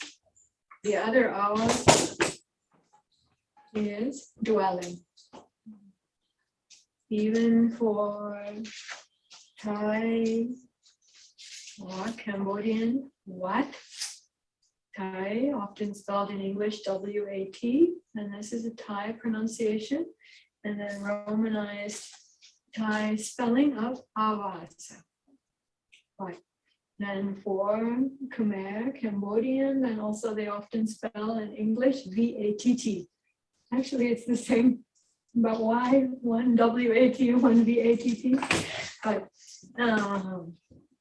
also it's for avasa, locative, avase, and then is the dwelling. So when you have entered into the reins, thank you very much. And we have electronic version also that Kachina might be able to, Venerable Kachina might be able to bring up onto the share screen, just in case. I know Pramawara would like to see it more close than this. I remember there was you want to bring it close to the screen there? I need some of the details Close to here, the- though. Yes, we'll see if we can get it. Would you bring close to the camera? Did you If find I it? could find it. Okay. I think it was sent to me at some point. Anyway, it's I okay. think I probably sent it to the Orion voting. Around your body, I Yes. saw. But like a long time ago. Okay, it's probably easier to bring it up to the camera. Want to bring it up to the camera to show it, and we can show it later as well. Now this has both Bante Jayasa's That's the Vasa camera. time, Vasa boundary, as well as what I determined from my own. Further, Lower. lower. A little more outward, away from you, Okay, away from you, like step forward. I'm gonna let you do it because you can, oh, okay, I can just say it right there. Okay, you step back. There we go. Okay. So that line right in the middle there.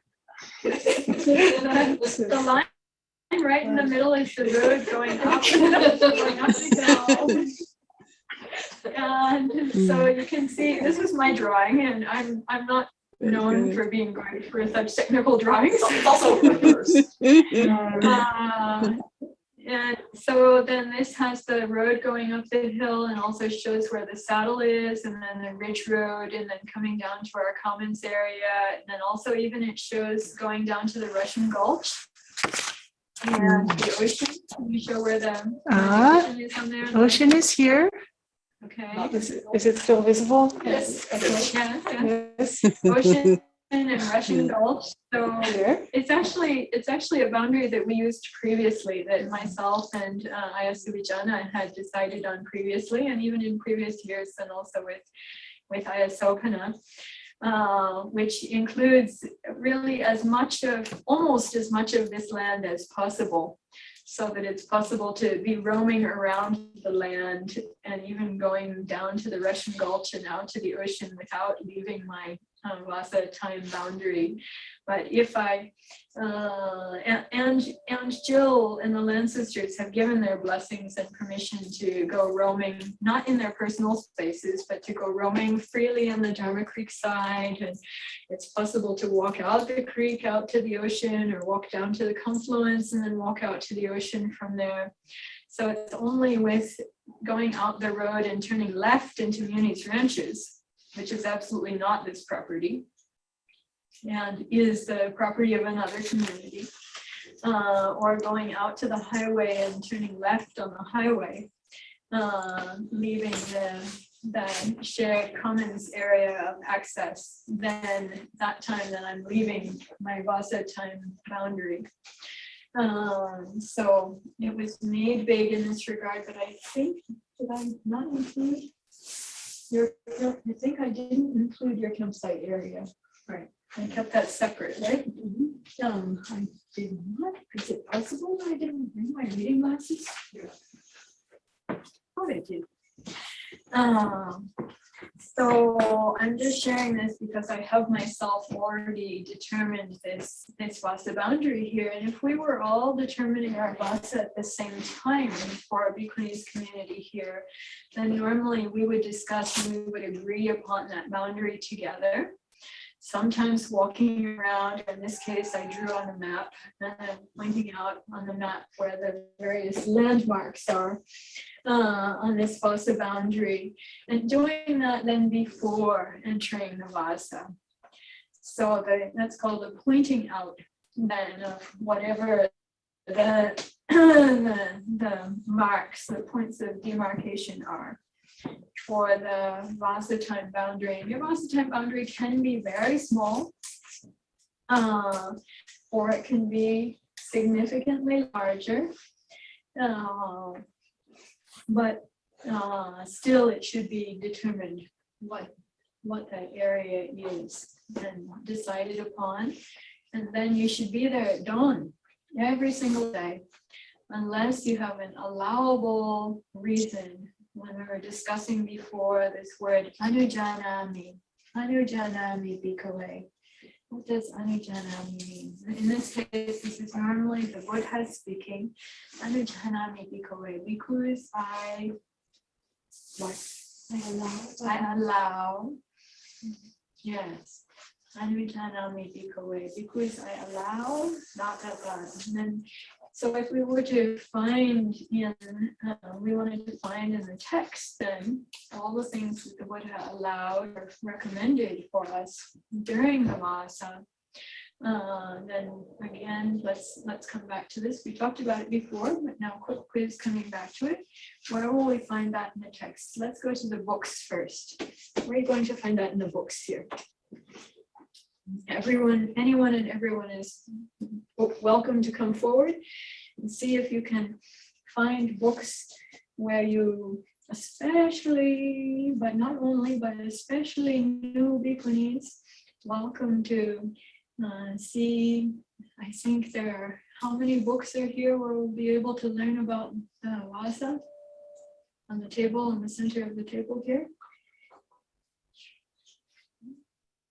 Huh? Two books. Anyone else? A little bit. Huh? Want a big section on it also. Two of these books. Oh, which books there would you find about Vasa?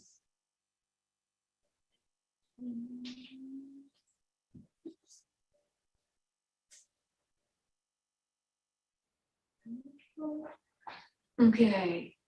Which books here would you find about Vasa?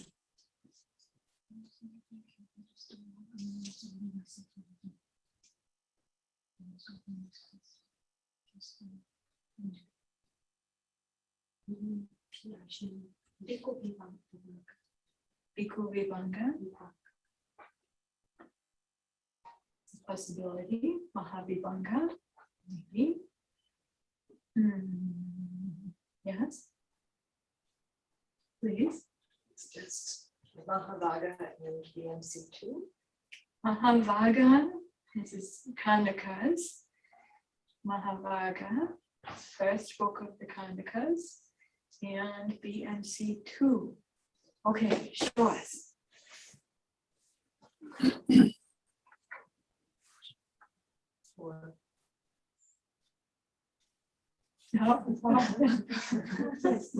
Getting assistance from which volume? Which volume?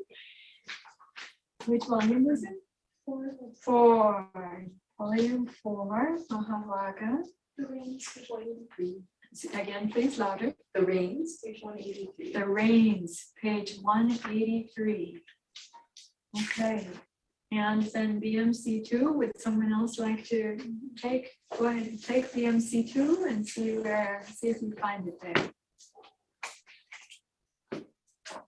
BMC1, BMC2 are translated into German?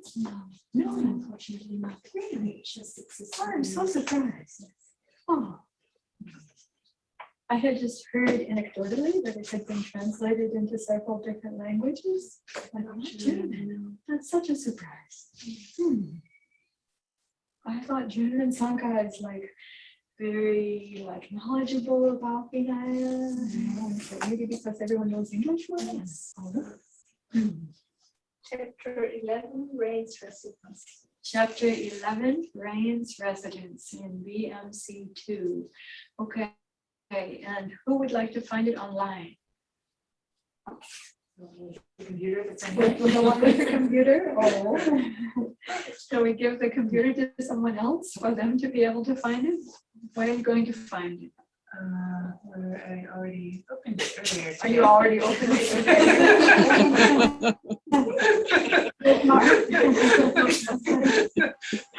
Good on you. Good preparation. But I want to check, do you have your Bhikkhu Vibhanga is here with Vasa, with rains or no?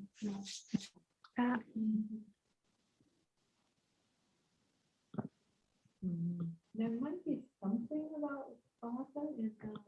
There were a few things scattered here and there about Vasa, both in the Mahavibhanga and also in Bhikkhuni Vibhanga. Principal place to learn about what the Buddha allowed during the Vasa. Then we find here. Okay, so you're in Sutta Central. Sutta Central. And how did you get where you are now? I clicked on the basket of monastic discipline. Basket of monastic discipline, yes, and then on the Pali text. Then on the Pali text, yes. Shall I go back and? Yes, please. Let's find out how to get there. Okay. Let's go all the way home here. Yes. Okay, the basket of monastic law. Sorry. Basket of monastic law. Okay, underneath says. Sorry.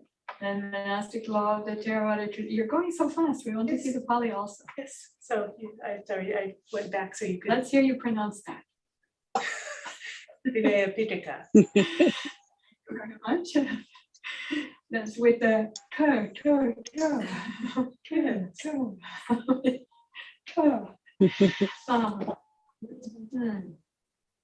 Yes, go ahead.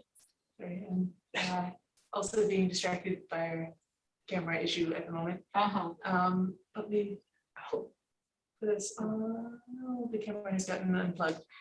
Okay, we'll fix that in a minute. Oh, yeah, sorry, the computer got jostled and then all the, okay, here we go. Okay, you're back. And then Your camera's monastic on. law of the Theravada school. And then we have Bhikkhu Vibhanga, Bhikkhuni Vibhanga, Khandaka, Parivara. Where are we going here? Anyone? Samaneri Dhammayana. Where are we going here? Could it be a legal topic? Chapters on legal topics, Khandaka. Yes, the Mahavagga is one of the Khandakas. Mahavagga Khandaka, Chulavagga Khandaka. Those are the two, yes. Okay, then going forth, Mahakhandaka, going forth is Papaja, Sabbath. Sabbath is Uposita Khandaka. Then rain season, Ras Upanayika Khandaka. Go ahead and click on that. This Yes. translation.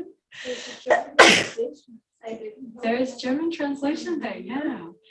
Okay, and then Ras Upanayika. What does Ras Upanayika mean? Ras Upanayika Khandaka. Upanayika, what does it mean? Entering the Vasa. Yes, correct. So then we have after number 1, Ras Upanayika. Then we have combined words, Anujanana, which is then instruction. Anujana is then jhana is knowing something. And then the na in the end makes it like ing, knowing. And then anujana is then like giving instruction to let know, to set the conditions. giving the conditions for knowing. So the instruction to enter the rainy season residence. Here we are. I'd like to ask someone else to pronounce the Pali of the name of this chapter. Hold on, the name of this chapter, Pali. Pronouncing Pali of the name of this chapter. Who can offer that? Yes, please. Oh, no, just for this chapter, not for this section. The blue part? Yes, Upanaika Kandaka. Upanaika Kandaka. Upanaika Kandaka. So this is the Kandaka chapter, section on Vasa Upanaika, entering the Vasa. And then who can pronounce then? This is like bonus points here for who can then pronounce the Pali for number 1, for section 1. No, someone else. And not Venerable Kachina first. Venerable Kachina maybe second or third. Who can pronounce in Pali the name of this section? Try. Yes. That seems pretty good. Vasupanaik Anujanana.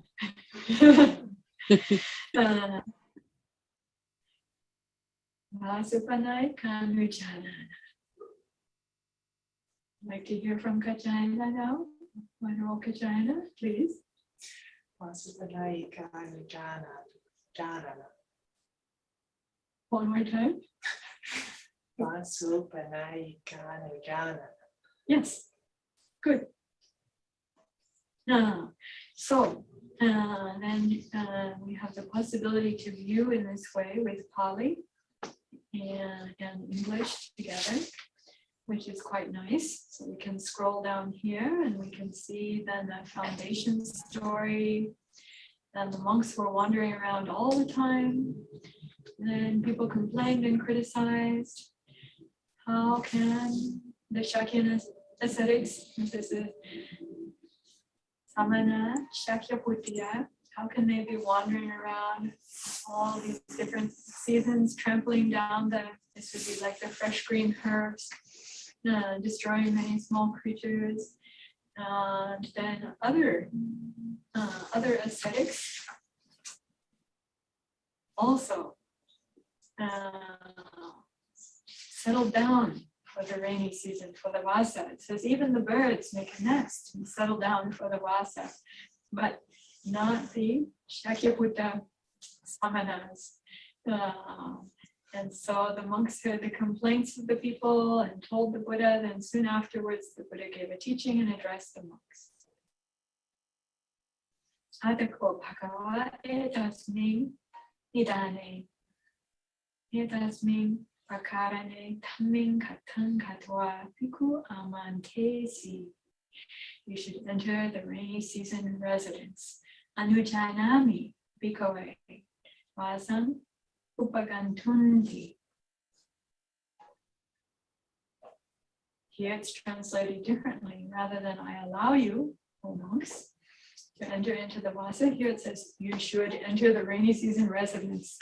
So just recognizing Anujanami is translated variously. This is a legitimate meaning, whether I allow you or you should. And they ask, when should we enter? And the Buddha says you should enter the rainy season residence during the rainy season. How many entries to the rainy season are there? There are 2 entries to the rainy season residence. Tuhema bhikkhave vasupanaika. The Buddhimika is the first one, and the Pachimika is the later one. Here it says you should enter the first on the day after the full moon. This is what Bhante was saying and giving specific times. But here it mentions, if you look at the Pali, the Asala full moon, the day after the Asala full moon, And the second one, then, is the month after the full moon of July. Yeah, it says, so those are the two entry times. But what if you ordained in the middle of the Vasa? Then the prohibition against wandering during the rainy season. And here we look here, and then we find Vasane, Vasane, Vasane. That means during the Vasa. During the Vasa, Charika, to be going on pilgrimage or going on Tudong, to be walking, wandering about. So then there's the prohibition. What's the prohibition?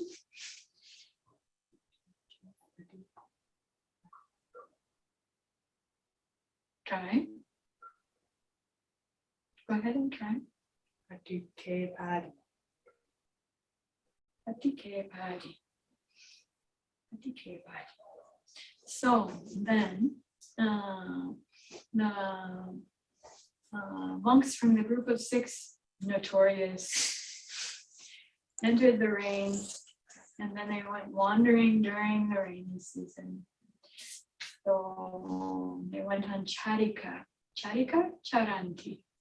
Means they went out, they went on a walking pilgrimage. Of course, that time they didn't have driving, other than chariots and things like that, but the Buddhist monks didn't use chariots at that time unless there was a medical emergency.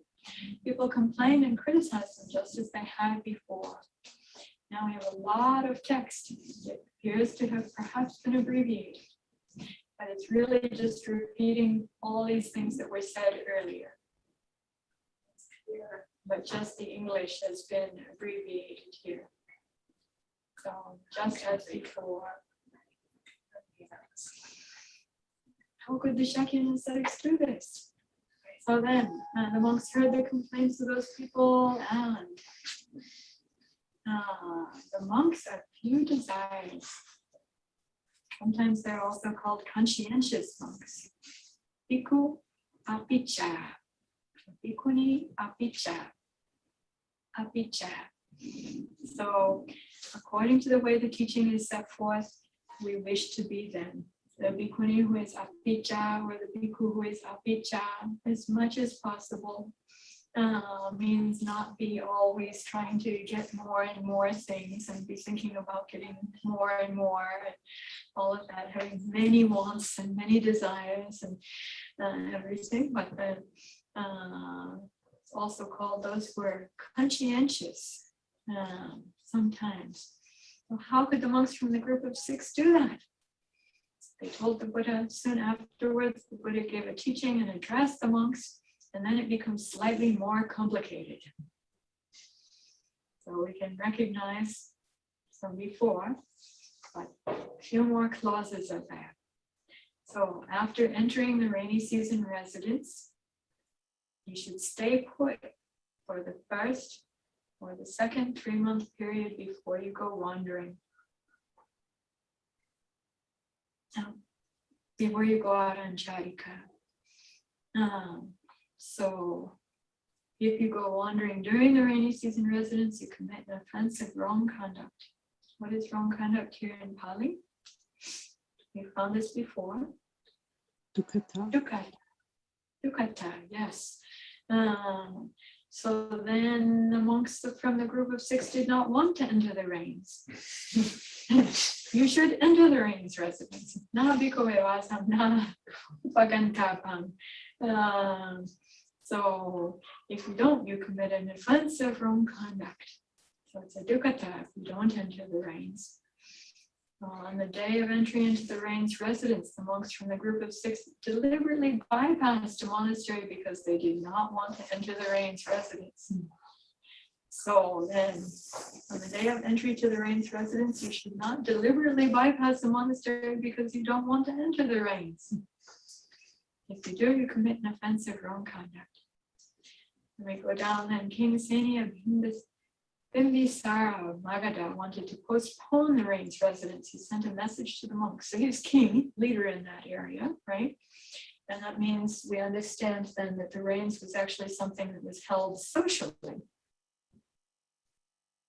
on a secular basis, the establishment of the rains. not only just Buddhists and not only just those who are of various ascetic or religious traditions.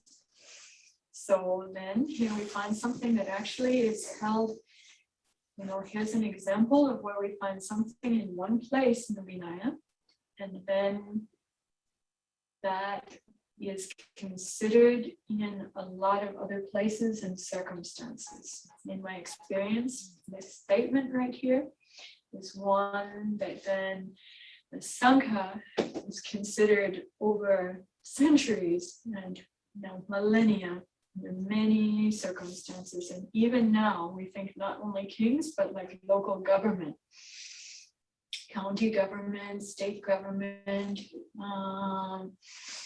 federal government, that we should consider about this. So it says, Anujanami Bhikkhave. I allow you, O monks. Rajunam Anuvati Tundi.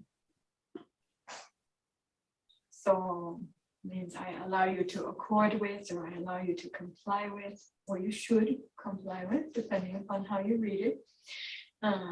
What has been established by kings. So this means like there's something set up in secular law. In this case, actually, this discussion kind of came up recently because still the Buddhist Sanghas in South and Southeast Asia are often then waiting on people, even in Thailand, who are still like in part of the staff of the king, part of the royal staff, who are then like calculating and determining the dates for so many kinds of things. And some of them are Brahmins still. And then they give this information then to the king and the council of the king. And then this gets declared and established. Yes. And some people ask then why Sri Lanka was declared one these days and Thailand was declared the other days. Maybe Burma was the same as one of them or different.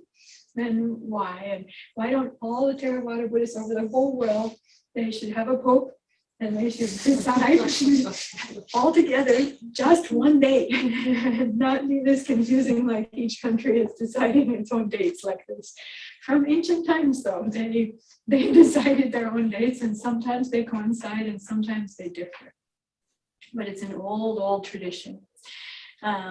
So this is something that then there was an important point brought up earlier. This has come up in one context with regards to the Vasa, but then this statement then is considered with regards to a lot of different things that are not only about the Vasa. So it's being taken from a specific context and then also considered in other contexts as well. So then, the allowance for 7-day business. Who would like to try to pronounce the Pali of that? What's the word 7? And then, how about business? Karaniya, yes. Like, familiar? Karaniya mata kusalena yantan santang padam apisamecha sako. Right? Karaniya. And then the allowance is anujanana. Yes. Great. And so then the Buddha had stayed in Rajagaha for as long as he liked, set out wandering towards Savatthi, eventually arrived and stayed in the Jeta Grove, Ananda, Indika's monastery. At that time, the lay follower Udena had a dwelling built for the Sangha in the Kosalan country. He sent a message to the monks. Please come, venerables, I wish to make an offering to hear the teaching and to see the monks. The monks replied, the Buddha has laid down a rule that a monk who's entered the rain's residence should not go wandering until after he's completed it. Please wait, Udena. So once we've completed the rain's residence, we'll come. Here's a nice example of a very polite way to say the Buddha has established something, and even you're a very great person and you're inviting for something important, but we're respecting what the Buddha has established, and that's why we're not doing that. So it says, once we've completed the rains, residents will come, but if the matter is urgent, then give the dwelling in the presence of the local monks. Vinaya complained and criticized them. How can the venerables not come when I've sent them a message? I'm a donor and a benefactor, a supporter of the Sangha. What's a donor and benefactor here? What's a donor? Oh, thank you. Now already is in blue. Dayaka. Sri Lankan people still use this word really often for who is a donor, a supporter. Dayaka. What does daya mean? Giving. Yes, it's related to dana, daya, and also for being a benefactor. And the monks heard his complaints. They told the Buddha. Soon afterwards, the Buddha gave a teaching and addressed the monks. So here's the first case then. If you're sent for, they allow you to go for 7 days to 7 kinds of people. So this is kind of easy for 7 and 7. You remember it's 7 days and 7 kinds of people. And we have here a bhikkhu, a bhikkhuni, a sikamana, a samanera, a samaneri, an upasaka, and upasika. So these are called the seven classes of people in Buddhism. So there are ways we say the 4-fold Sangha, or there are the ways we say 7-fold, or there are various ways that the Sangha gets parsed out into different ways. And then this is for the 7. So who are the 7? Can anyone say without looking at the screen? Not Kachayana. Someone else? Yes, not looking at the screen. Who are the 7? I don't remember the first ones, but Bhikkhu. bhikkhunis. Yes. Samaneras, samaneras. Wait, you missed somebody. Sikamana. Sikamana, yes. Where does Sikamana come in the list? Before samaneras. Yes, true. Yes. Mhm.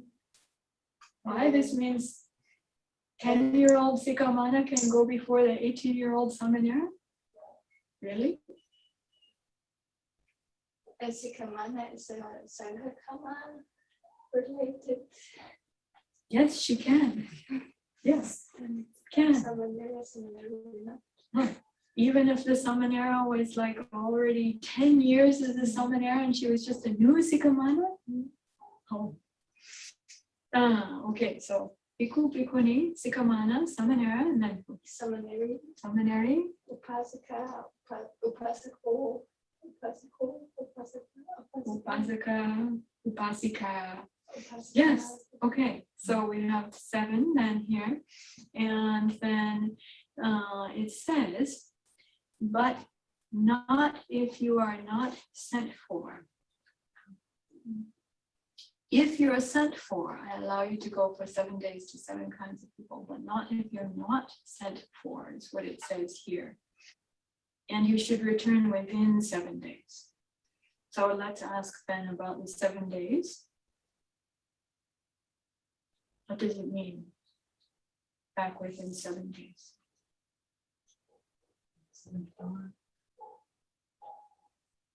Say again more loudly. By the 7th dawn. By the 7th dawn. For the 7th dawn. Yes. Before the 7th dawn. Yes. Anyone disagree? Okay. No disagreements? You don't disagree either? Yes, Ayapamavara, do you have something to add to that before the 7th dawn? Yeah, I agree with that. Yes. So then we go into other circumstances, and Upasaka has had a dwelling. Udisa, Vihara, built for the Sangha, and sends a message to the monks. Come, venerables, I wish to make an offering, hear the teaching, and see the monks. You should go for up to 7 days, but only if you're sent for, not if you're not. And then we have various kinds. We should return within 7 days. Various kinds of buildings. The stilt house. A cave. What? A cave, a cave. a precinct. Right, a precinct. What is a precinct? Guha is a cave, okay. And parirena is normally used for something, these are so popular in Sri Lanka. Pirirena is something that's good for like gathering and living and studying together. Sometimes they're called seminaries, but what were they originally? A gateway. Gateway, a water boiling shed. Oh. A food storage shed, kapiakuti. A restroom, wachakuti. A walking path. What's a walking path? Chankama. Chankamo, yes. So what's walking meditation called in Pali? Let's ask Bhikkhuni Kisarani. What's walking meditation in Pali?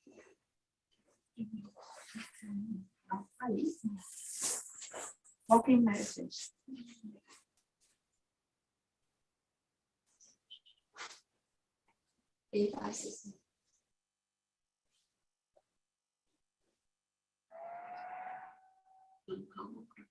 Chankama, yes. Yes, it's walking meditation is called Chankama. And here Chankama Sala is actually, that's a sala that's been set up for walking meditation, sometimes called a walking meditation hall. Here it says an indoor walking meditation path, but Chankama Sala is also called, some retreat centers have these, some monasteries have these, walking meditation hall, kind of sala for walking meditation. We thought maybe even our Nudana Sala may be good for sitting, standing, walking meditation. Then a well house, a sauna, Jantagara, let's highlight Jantagara. Jantagara is also called a bathhouse. Jantagara. Then a sala, Jantagara sala.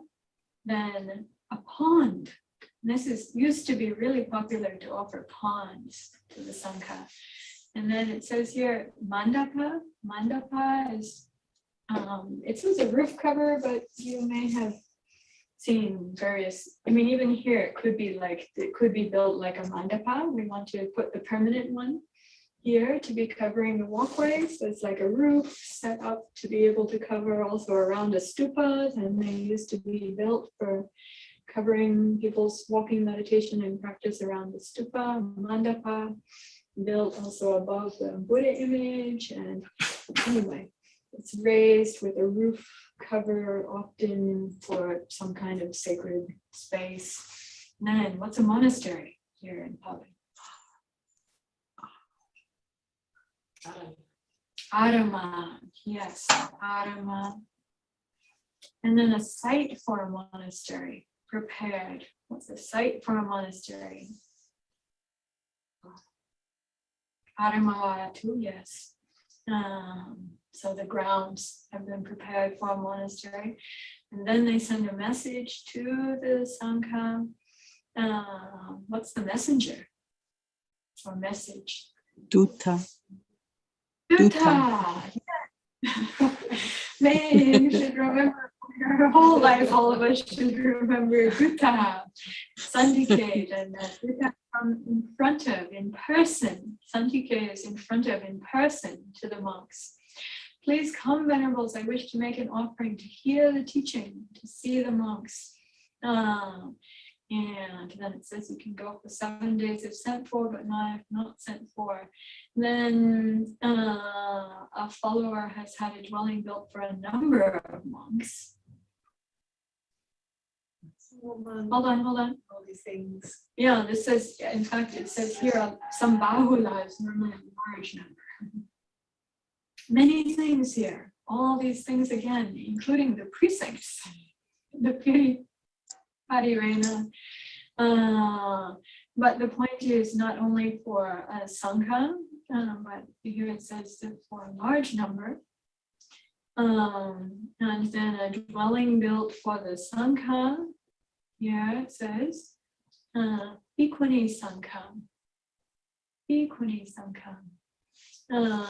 For the Sangha of Bhikkhunis, then Sambahula Bhikkhunis is just some number of, could even be a large number of Bhikkhunis, but not necessarily a Sangha. Even for one Bhikkhuni, Ekam Bhikkhuni, then for a number of, Sambahula there, Sikamana, even for a single Sikamana, for a number of samaneras, even for a single samanera, for a number of samaneries, even for, does it say? Where is single samaneri? Oh, there she is. Ekam samaneri, Udisa, Viharo, building a vihara, or any of these things. A gateway, a pond, all these things, sending a message, please come, I wish to make an offering. But now we go to something different. And Upasaka has had a house built for themselves, for himself. Even had a bedroom, a storehouse, a watchtower, a stall, a shop, a still house, a cave, precincts, gateway, well, park. Oh my goodness, look at these things. Or his son is getting married, or his daughter is getting married, or he's sick. Or he knows a discourse. Let's pause on that for a moment, just a moment. He knows a discourse? What's that about? He's going to teach bhikkhus. So the bhikkhus. It's ready from the Buddha, from another bhikkhu.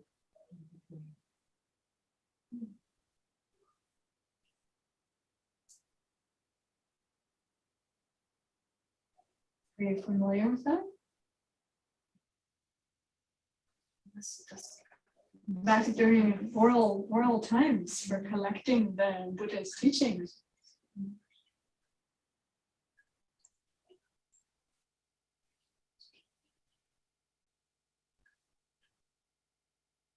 Please come, Venerables, and learn this discourse before it gets lost.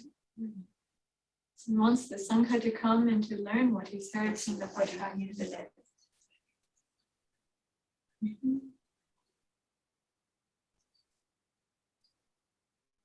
Or he has some duty or business and sends a message to the monks, please come.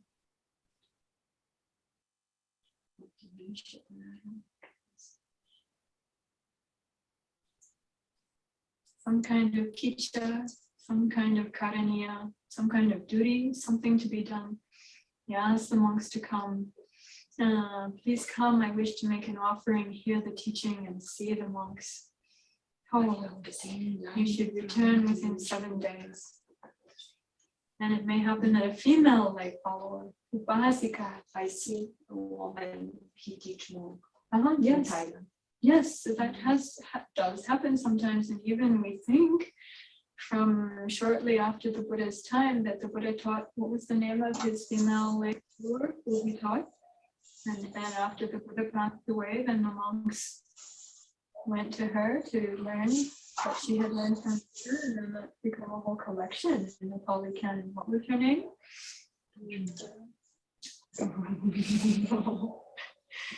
Kujutara. And what's the name of the, you can't answer this one. What's the name of that collection in the Pali Canon then that was recited by the Buddha's disciple, Upasika disciple Kujutara? Iti Utaka, yes, the Iti Utaka, that's right. Actually, it's such a beautiful collection. I love Sutta Nipata, Utaka, something. Anyway, different people are inclined to different teachings. I find that one so wonderful. So that's the bhikkhus learned that from her, Upasika, disciple of the Buddha. She had learned that from the Buddha directly. Or she has come on some duty or business and sends a message to the monks. So this actually later becomes a kind of a point, because here it says that she and Upasika can have a duty or some business. Whereas later on, according to people's thinking in India, then Upasika herself could not necessarily have that. She might be attending to her husband's business, but not her own duty or her own business.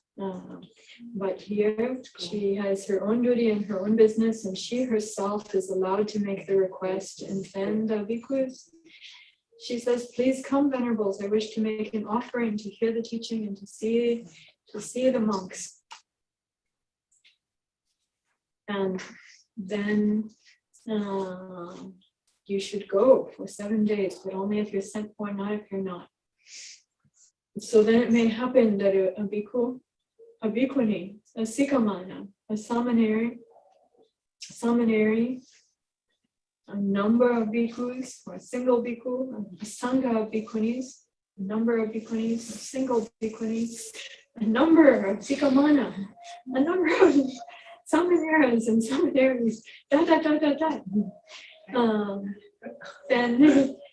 have all these things.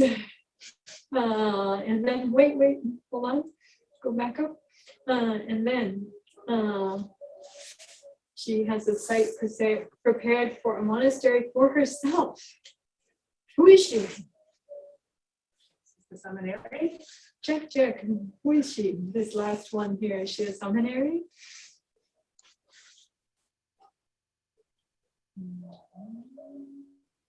Looks like she's a single number. Or we went too far. No, this is who that's for, but Right. or a novice nun has a dwelling built. Or a novice nun has a dwelling. Yes, right. So it's So just And one seminary. seminary then has done this.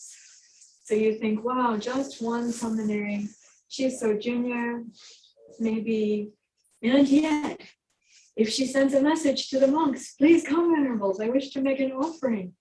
Hear the teaching and see the monks. You should go for 7 days, only if you're sent for, not if you're not. But then, so even a single seminary who has done this has such rights. Wow. So then, the allowance to go to 5 kinds of people, even if not sent for.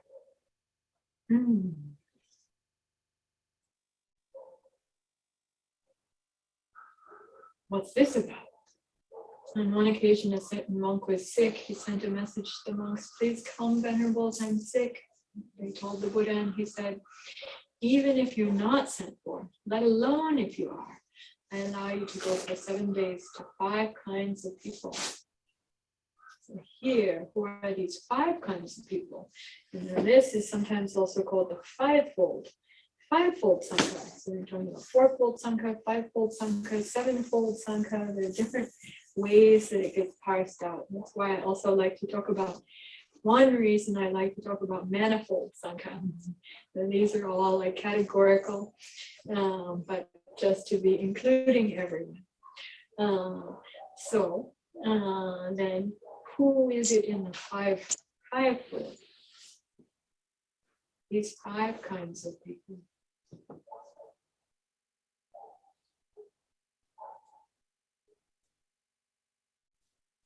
Bhikkhu, bhikkhuni, sikamana, samanera, samaneri. Thank you very much. Yes. So these, even if not sent for, bhikkhu, bhikkhuni, sikamana, samanera, samaneri.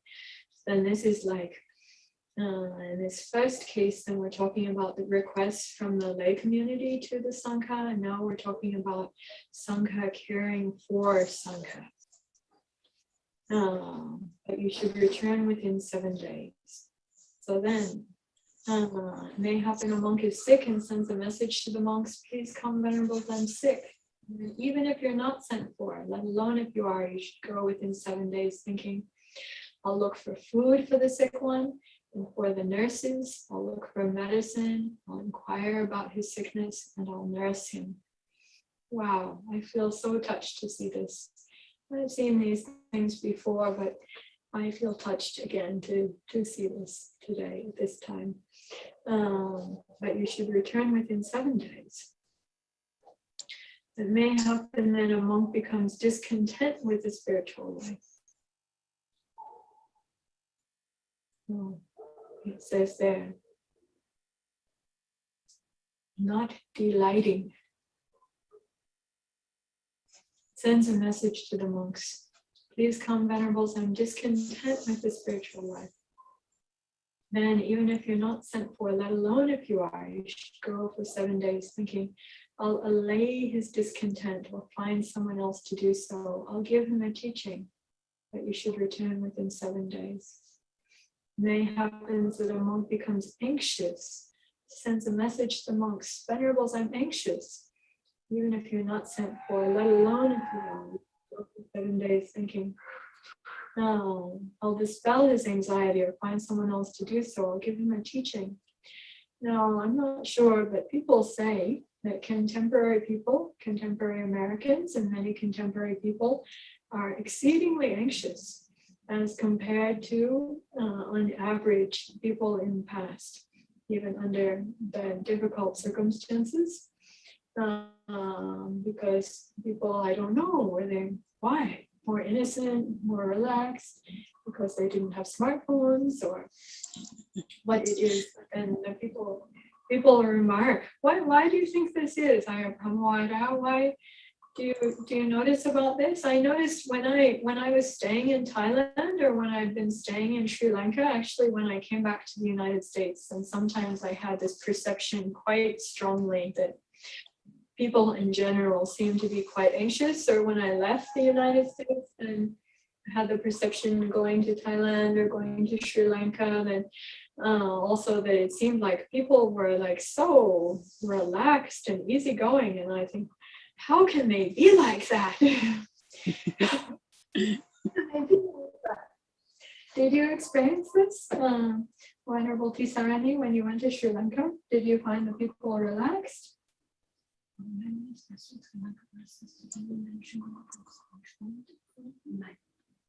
Not compared to German people?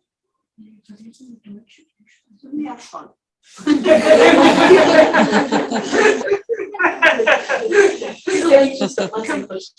Buddhas may be anxious. How about Americans compared to German people? Oh. The Americans are more relaxed than Germans. Really? Yes. Oh.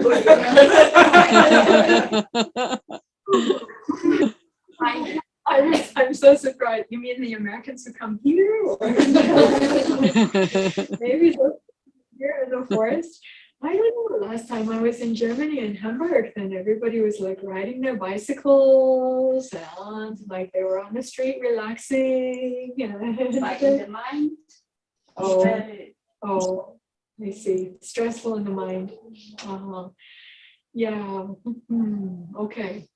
So the way that I learned about this, then this part was considered like a kind of not just an ordinary situation, but something kind of exceptional, like that people would come down with severe anxiety sometimes, and that this was an exceptional kind of condition, like someone getting sick, when the idea that people aren't normally so much sick, and then sometimes people get sick more, and anxiety also like that. And then it may happen that a monk has a wrong view.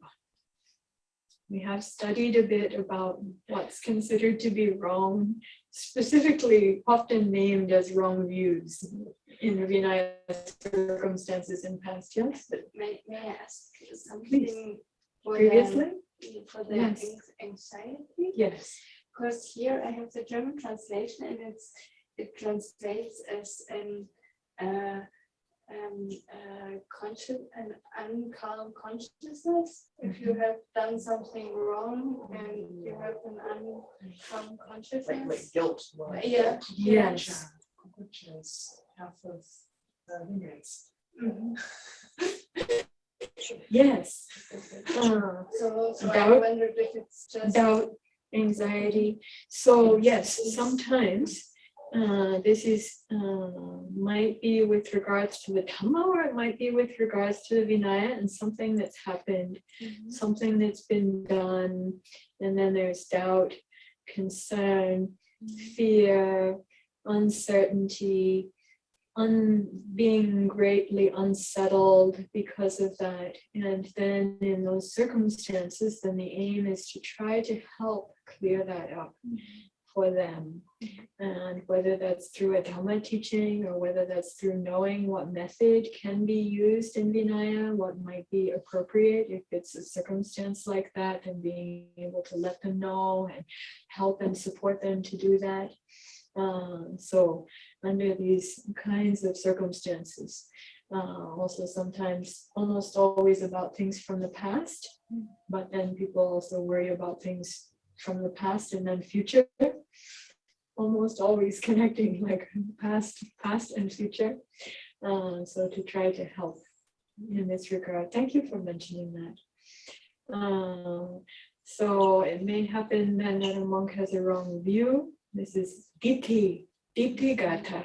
Like the, please come, I have a wrong view. Having gone into, but these are cases that you can go, they don't necessarily have to ask. If you hear that someone has, and so Ditti-gata can be said to be having fallen into a wrong view or going into wrong views, and entering into and engaging in wrong views.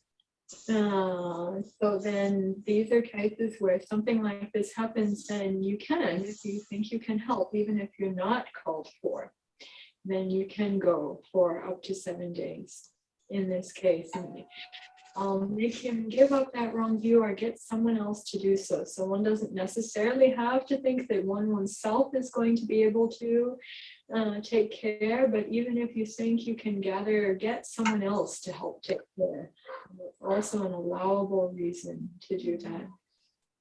Yes, so you don't necessarily have to think you yourself are going to be able to do everything or care for everything, but allowed to get other Sangha members or helpful people who you think will be able to help out.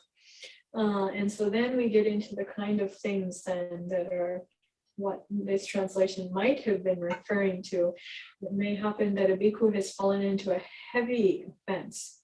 Here's something interesting. What is a heavy offense here? A bhikkhu has fallen into idapana. Idapana bhikkhave bhikkhu garudamam pachapano vati parivasa rahu. So a bhikkhu has fallen into a garudamma. What is that? I think this is talking about Sanghadisesa. Yes, thank you very much. And so this is quite, in terms of, we haven't been talking much about our various text critical studies and all of that today, but this is something that I noticed and others noticed in the past, that it seems like in a number of texts that then Garudamma is being used for Sanghadisesas as a category, maybe even an early way of referring to Sanghadisesas. So then a question just comes up like, we know that the Parajikas or instruction is supposed to be given in Parajikas, like directly after the Upasampada, but then when the next Ovada happens, then the bhikkhus are instructed to first ask if the recipients of the Ovada have learned the Garudammas. So there's this argument or train of thought that says, okay, first you need to make sure right away afterwards they've learned the Parajikas, and then next you need to check whether they've learned the Sanghadisesas, which in this case would be called, early on, called Garudammas. So then there's just a kind of this train of thought that's built up about this, like what Garudammas might have been in the early days. So we find a number of words used in like early days language, and then that later we get these standardized forms across the traditions, but we see this as having developed over time. So yes, thank you very much. That if you were to look at the commentary about this, then I think you would find exactly what Bhante has mentioned about this. That is, it says that it's referring to Sanghadisesas. So then he has committed a Garudamma. He sends a message to the monks, please come, I've committed a heavy offense for which I deserve to be given probation. What is probation?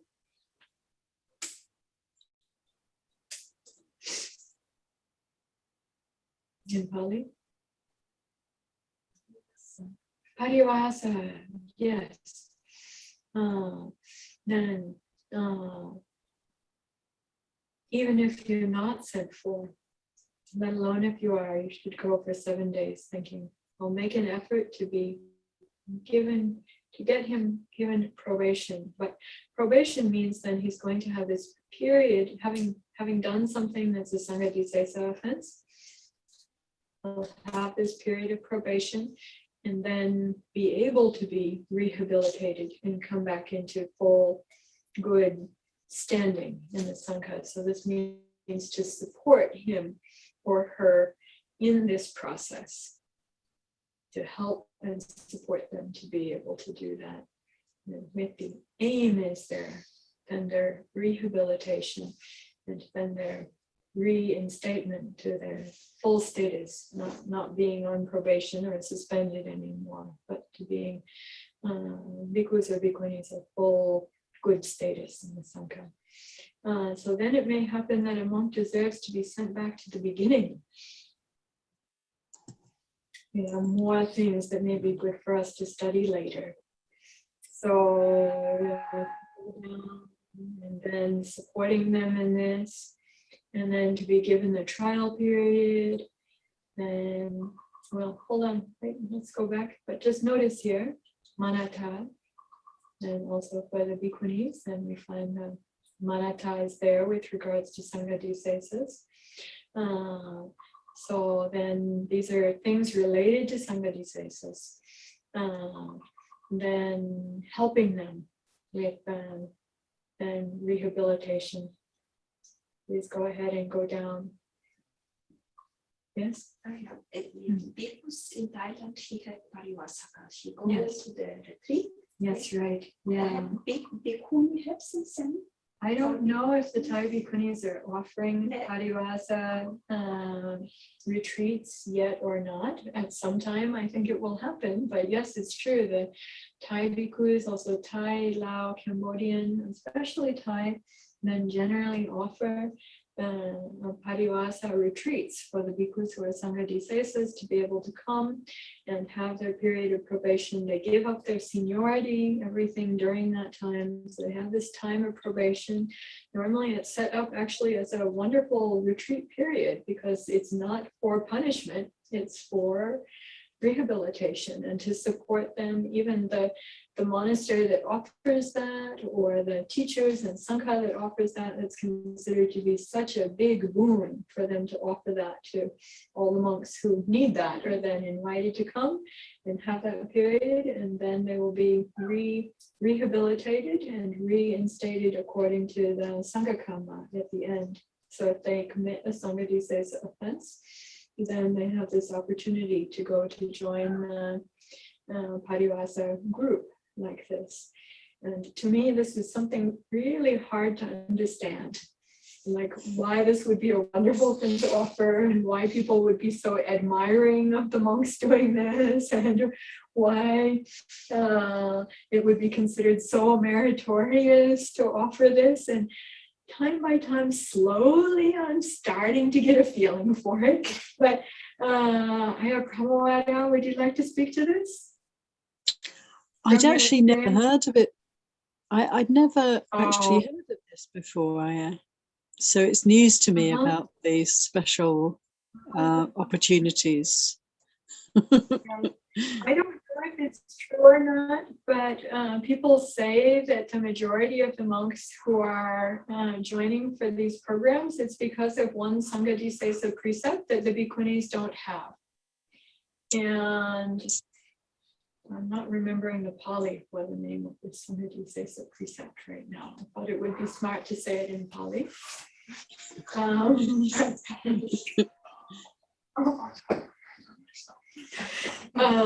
So in short, in English, the precept is called intentional emission of semen. And this is a Sanghadisesa precept for the bhikkhus. It's not a Sanghadisesa precept for bhikkhunis. And so I don't know if it's true or not, but the monks say that that's like the most common reason for the bhikkhus to then need to have to enter into the Sangha condition of Sanghadisesa, and then to need to have the period of probation, undergo the parivasika karma. Like saying, yes. I was just thinking in terms of like a place like Thailand having like 300,000 monastics, Right. and probably so many thousands might be under Sanghadisesa breach, but they don't say it, they don't speak up. So it's kind of like a nice kind of like, come, everything will be very good and meritorious for us all to come and, not just hide these things. I mean, I've heard in Thailand, people say that there's Parajika monks that don't, this is all I've heard. I've never been there, so I don't know. We hope not, but Yeah. there might be some. Yeah. But so I agree that this does seem to be representative of a kind of psychology of like really wanting to try to help the monastics for things that they might not be inclined to want to be open or forthright or to admit, or it might be difficult to find the circumstances if they're staying in a small lot that doesn't have 20 bhikkhus, as I think so many might have less than 20 bhikkhus. So then to be able to find the circumstances to be able to then cure or rehabilitate oneself from that Sanghadisesa offense, and to be able to offer that circumstance. In the Thai culture, it's considered really, this is the cultural idea and concept of it being so meritorious to support people in their sila, to help people in their sila and support them in their sila. And the concept is not of punishment so much, but more of enabling rehabilitation. And I heard from the Thai people also how they thought it was so beautiful to see the monks then, even sometimes very senior monks, like, I'm not recommending committing Sanghadisesas, but even the very senior monks, like going at the end of the line and like their humility to do this and giving up all their ranks and honors and seniority and during that period of time, and like really, really appreciating that. We might think for ourselves, all that stuff is made up anyway. I really don't feel like I have it, even though other people say so, but there's American mentality in a way. But also I think for Thai culture, like class and rank is so important. Seniority, class, rank, seniority is so important. And so many people's identities are just really strongly, very much established in this. Not that there aren't Americans who have that too, there certainly are. But then that's given up during this time. And so that's one of the things that people really appreciate about it. You could say it's punishment, but the way it's contextualized is like really honorable and with so much appreciation and honor and care. So even in the United States now, I know in Washington State, then there's Wat, also Thai Wat, in Washington State that started from maybe 5 years ago, offering these retreats for also especially Thai, Laos, and Khmer monks from around the United States to be able to go to have this time. And some of our friends were involved in this establishment, and they were just so happy to be able to offer this to the monks in the United States. And it's like, that's something really great for the Dhamma, that it's not only you have to go back to Asia, but all these processes of the Sangha are being cared for and offered here. Yes, please. Well, I was just thinking, like, when I first became a bhikkhu, I was like, okay, looking at the Sangha system, like, okay, so if you break one of these things, some layperson's gonna have to spend money for you to go on an airplane. Then you're gonna have to, like, I would go through all like the hassle it would take for this, and the embarrassment of myself and to my preceptor and all these things. Like, nothing is worth it. But now, like, they're making it too easy.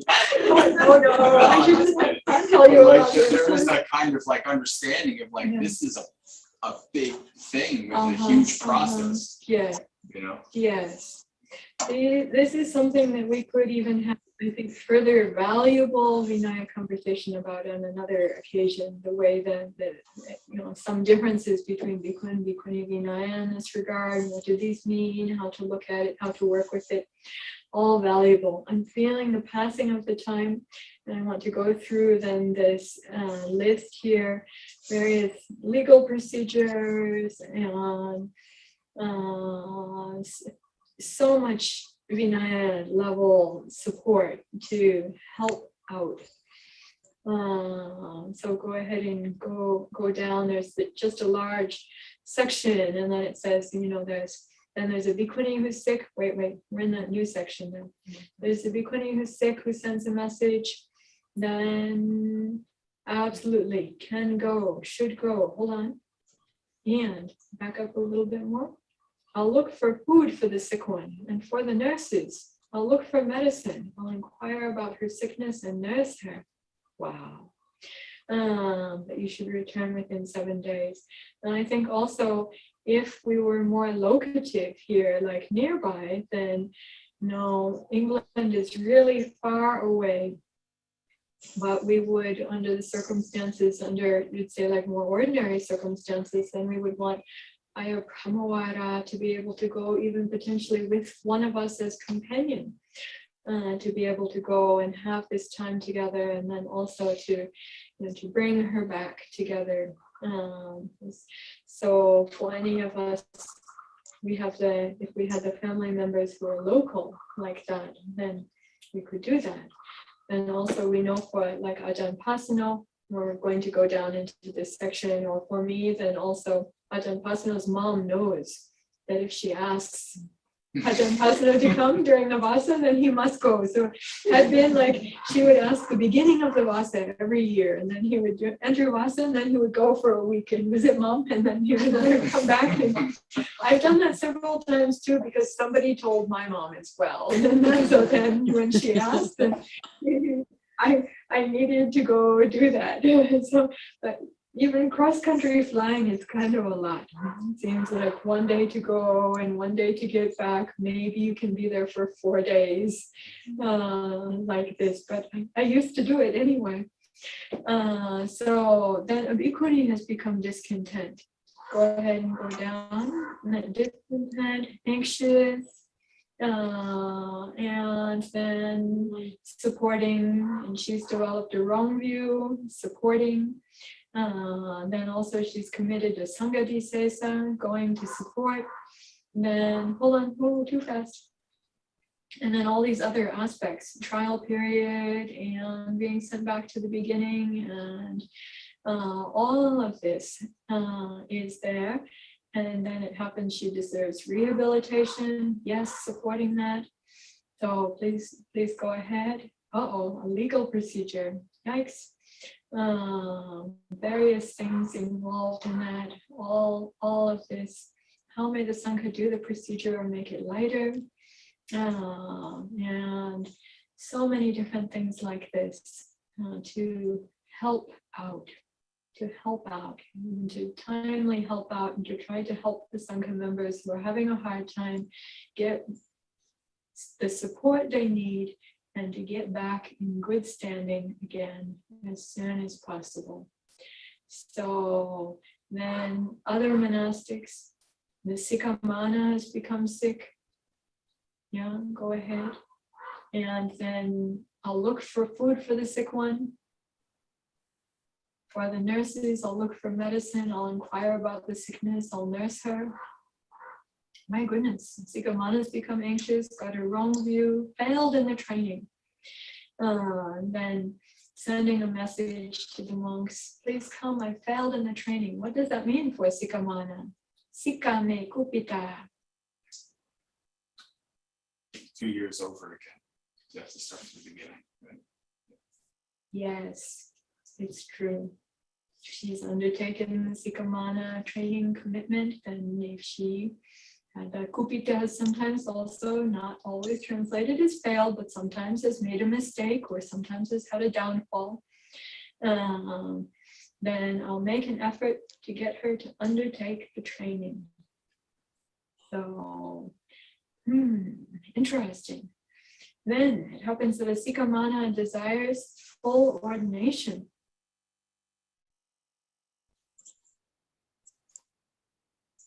Whoa, going too fast. Go down a little bit. She says she desires full ordination. You should go, even if not sent for, let alone if you are. Thinking I'll make an effort to get her the full ordination.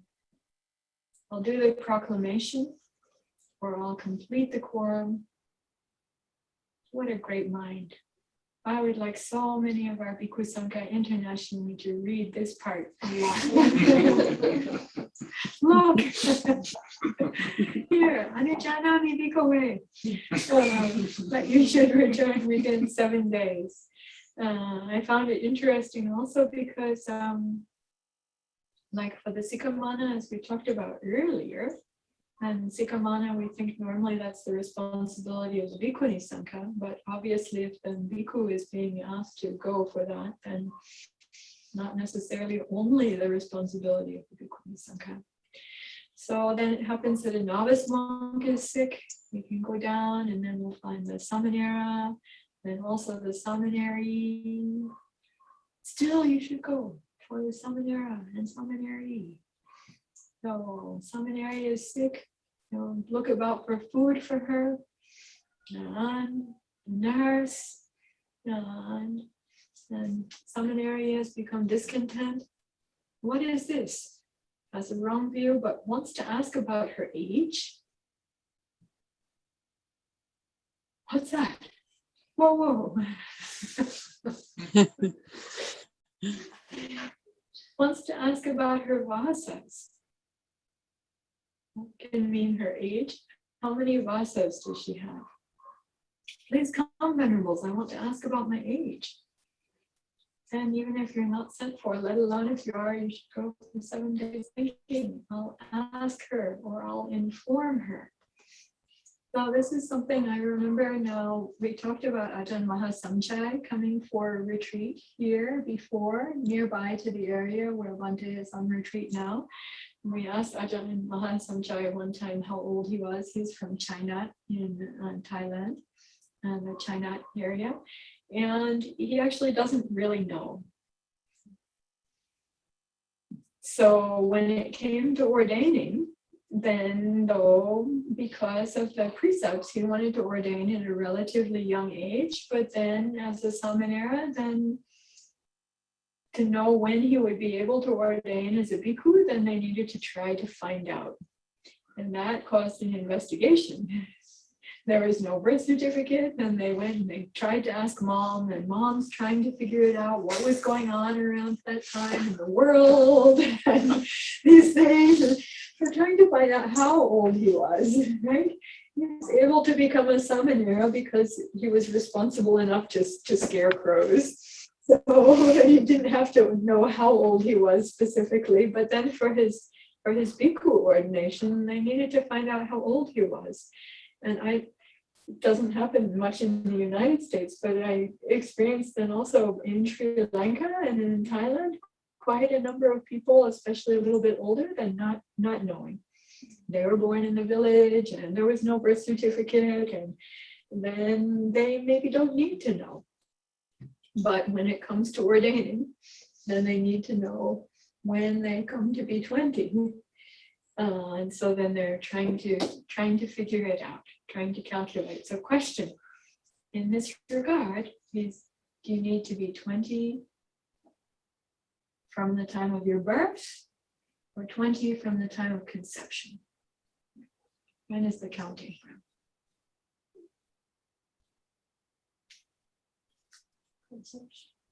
Conception. Mm-hmm. Now, also, I was thinking recently that my Korean age, I turned 53. That's funny because I thought I was turning 54 and my dad thought I was turning 54 also. His card from me says, happy 54th birthday. I thought so too. China says different.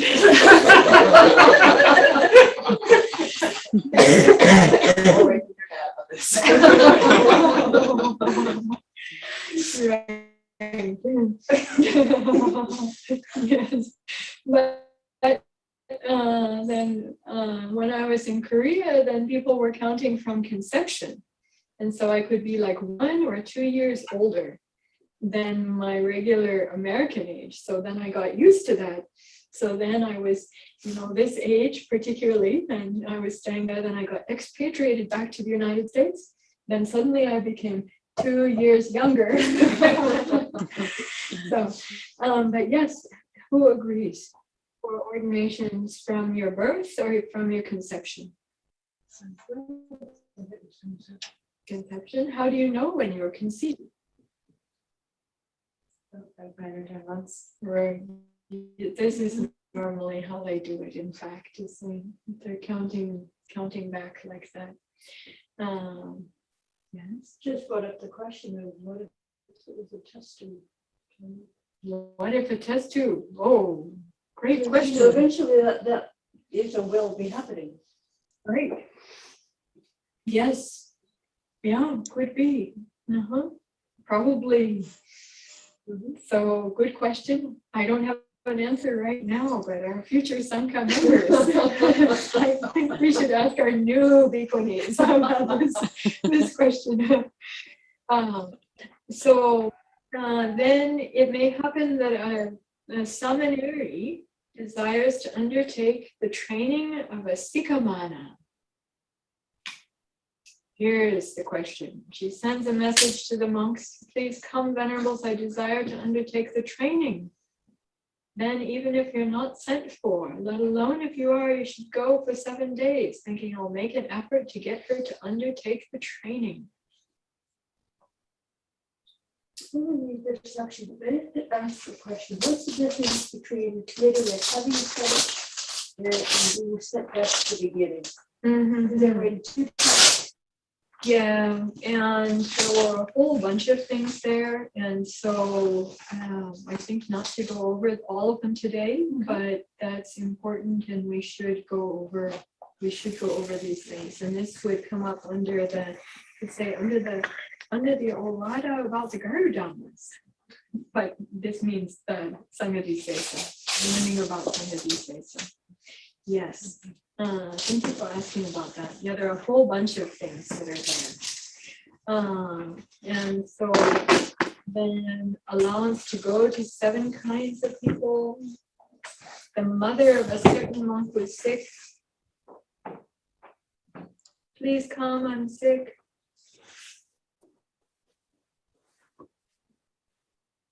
Question is raised, my mother is sick, but she's not a lay follower. What should I do? She's not an upasika. They told the Buddha, and he said, even if you're not sent for, let alone if you are, I allow you to go for 7 days to 7 kinds of people.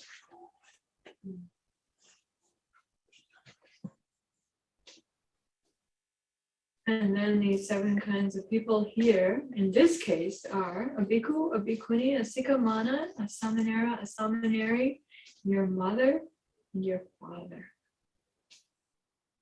So this is what I was speaking about actually with regards to Aya Pramawara, then also talking about Ajahn Pasno's mom, and talking about my mom and my dad. Yeah, so somehow, my parents learned about this from Sangha members who told them, but I didn't originally tell them myself. But once they learned about it, they actually felt quite pleased about this. They had such rights in the Buddhist Sangha. I remember for both of them the moments of their learning about this, and then kind of change in expression and change in bodily posture as they learned that they have some rights in the monastic Sangha that I had never told them about. So then it may happen that a monk's mother is sick. And then, wow, look at this. I'll look for food for my sick mother, and for the nurses, I'll look for medicine. I'll inquire about her sickness and I'll nurse her. Wow, really? But it says you should return if it's during the Vasa within 7 days. And this is the thing about England being quite far away. And with the international situation like this, not being easy to do that. And also father, but just think about it. Some of the things that we've heard actually before, we think this is talking about a baby and his mom.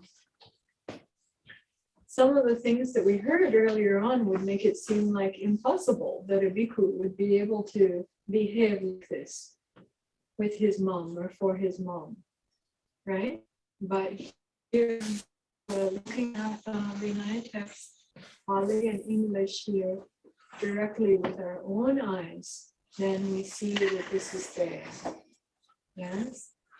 So then also talking about father, look for medicine, inquire about his sickness, go ahead and go down and return within 7 days. And then allowance to go when sent for. And then we have the brother, but up above, was this sent for or not sent for? Let's go back up above that section that we were just in there. Does one have to be sent for that section with regards to one's mother or father? Even if you are not sent for, that means they don't actually have to ask you. If they do ask you, then you're supposed to, if you can. But even if they don't ask you, under these circumstances, particular circumstances, then we're looking at what those circumstances are, right? So that's important to note. And then this part is only when sent for. And so we see then brother, sister, is sick, ask you to come, another relative, nyata, another relative. Yeah. Nyata normally means your blood relatives. Like, question comes up, what if they're stepmother, stepfather, or like adoptive, or close family members, married to the family members, in-laws. Go ahead and go down, and other things are here too. Sangha dwellings falling apart. Different kinds of things. Business for the Sangha. Sangha business. So it seems like although the reigns is established, then also there are these things that then are allowable. The ones only if you're sent for, and then there are the ones that even if you're not sent for, that it's allowable. Then there's the section about the range residents if there are dangers. What are dangers?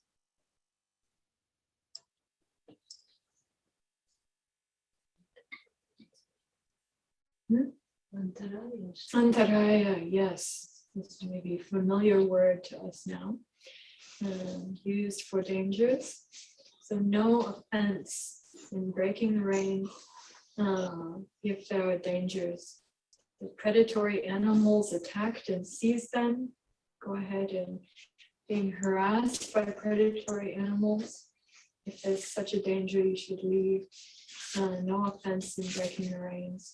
And then harassed by creeping animals. And then harassed by criminals. Harassed, plagued by, and then harassed by demons. Oh.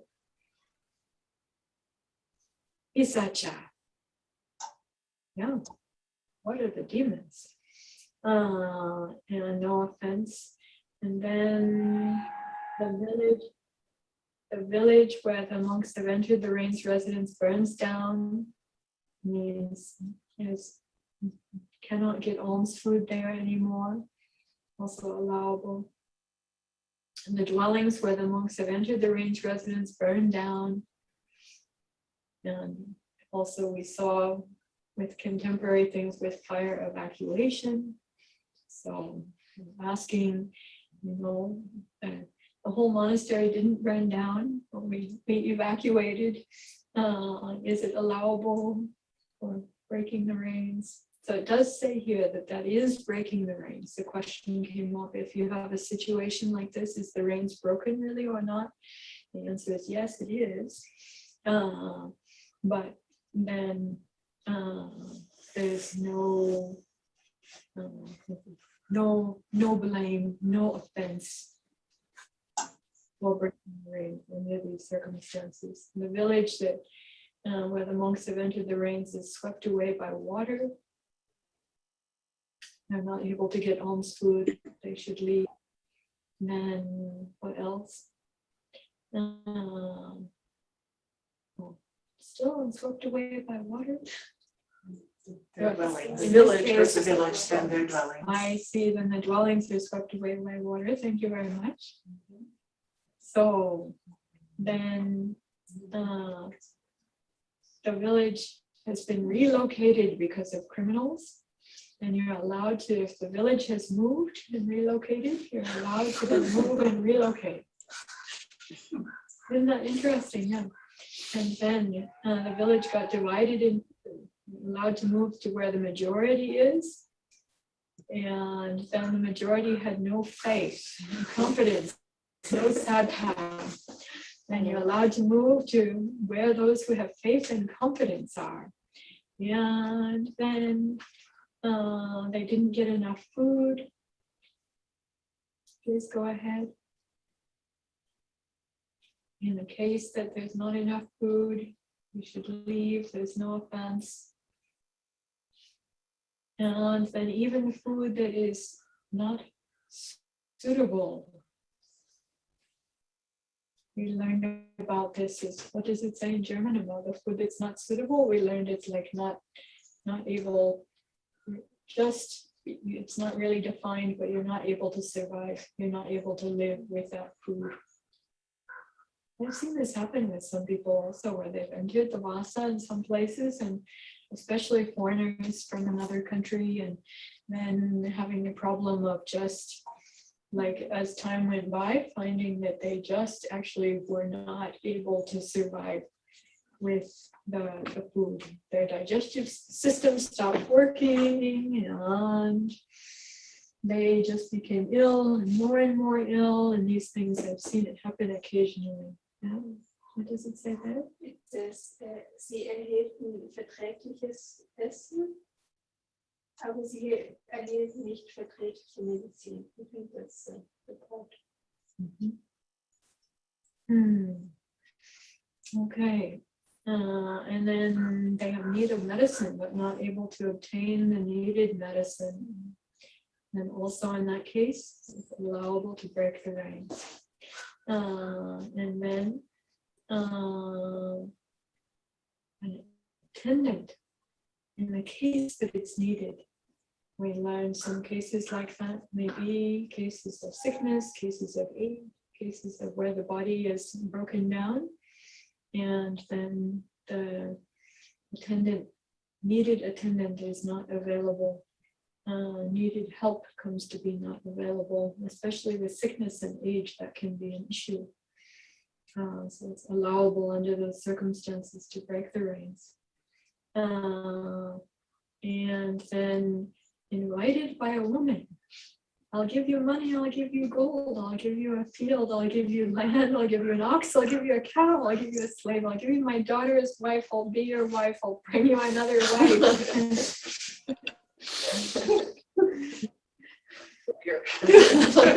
There's such a danger to the living of the brahmacharya. This is the brahmacharyasa antaraya. Then there's no offense in breaking the reins residence. Do you see that there in the Pali text? Brahmacharyasa antarayo. That's a danger. So we were talking earlier about dangers to life and dangers to the living of the holy life, means the monastic life and celibate monastic life. then this is considered, if there is such a danger, then it's allowable to go. So then a monk has entered the reins and is invited by a prostitute, a young unmarried woman, a pandaka, by relatives, by kings, criminals, scoundrels. Scoundrels here is tuta. This is different dukkha than the messenger. this tuta is a scoundrel. I'll give you money, give you gold, give you a field, give you land, daughter, wife, bring you another wife, da. And the monk thinks, the Buddha has said the mind is volatile. This could be an obstacle to my living the brahmacharya. Brahmacharya antaraya. No offense to residents. So what if he, she, they don't think so? People are doing these things, we feel absolutely not concerned and absolutely able to put them off and Not funded by your cow. yes. It's good not to overestimate oneself, but also one doesn't necessarily need to think always that one will necessarily be a failure either. How to estimate ourselves well in this regard, not overestimate, not underestimate. It's true what the Buddha said about the mind being volatile. What do we find here? Do you see in Pali? Are you able to speak that?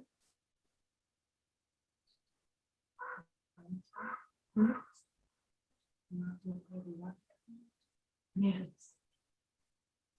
Ko chittang utang bhagavata. What does that mean, Lahu? Light. Changes easily. This is a description of when a person's mind is not very deeply grounded and is easily moved, spun about, destabilized. I don't know that volatile really captures that. It could capture some aspect, but like when your determination, when your mind is not deeply and well grounded, and you can be destabilized, off balance, spun about. What other words would you use to describe this kind of circumstance that people get in? Lahu Parivartan. Easy to disturb. Maybe another way to. How would you describe that?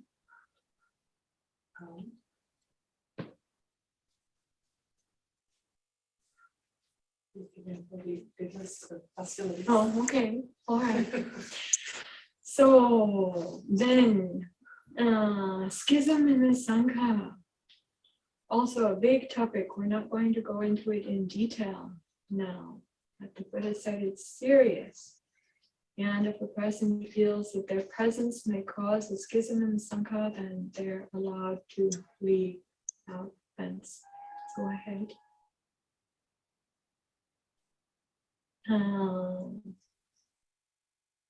Then even if they don't want to be there, it looks like the Sangha is going to be divided. They don't want to see that happen because they don't wish to see the Sangha divided. I would say obviously that means also they don't feel that they're able to prevent it. Maybe they tried, maybe they had no success. I don't know the circumstances. Please go ahead. So many various circumstances are here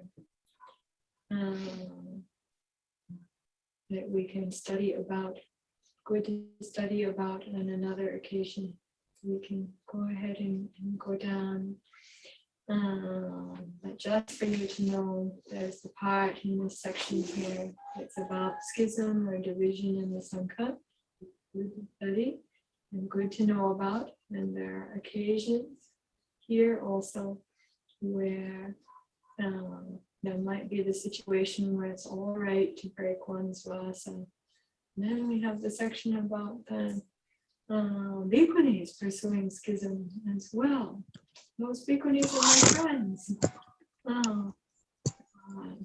So then this whole section here, go ahead. This is more about schism. Then entering rains in a cowherd's dwelling. That's different. We're in a new section here. Oh, so I allow you to enter the rains in a cowherd's dwelling. The cowherd's dwelling was moved.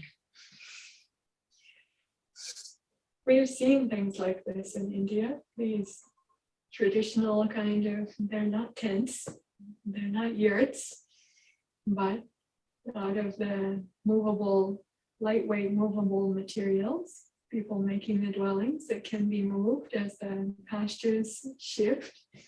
I allow you to move to where the cowherd's dwelling is. Please go ahead. Caravan. We heard this earlier. Go ahead. Certain monk wanted to travel by boat. Wait, what happened to the caravan? Go up a little bit more. On one occasion, certain monk wanted to travel by caravan. I allow you to enter the rain's residence in a caravan. Wow. It's mobile, but then you're supposed to stay and go with the caravan. Yeah. So we read some old stories also about monastics then going with the caravan, even international, long distances, traveling together with the caravan. And a boat.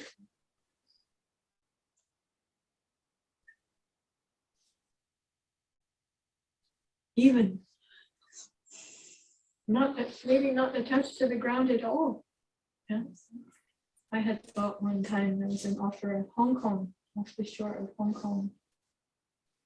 Considered, it seemed like a nice option to be able to then go inshore for Pindapat and stay on the boat for the Vasa, for seasick problem and monsoon problem and typhoon problem. And it's nice when the weather is nice, but not so good when the typhoon comes.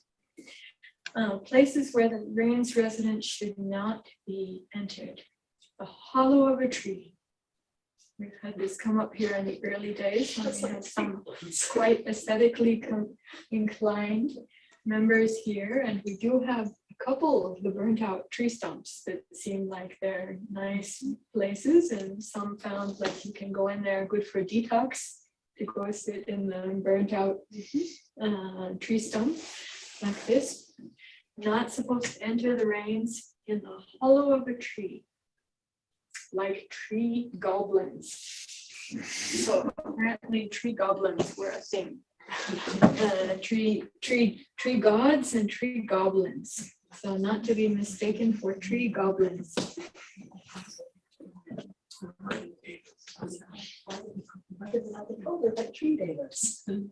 Right.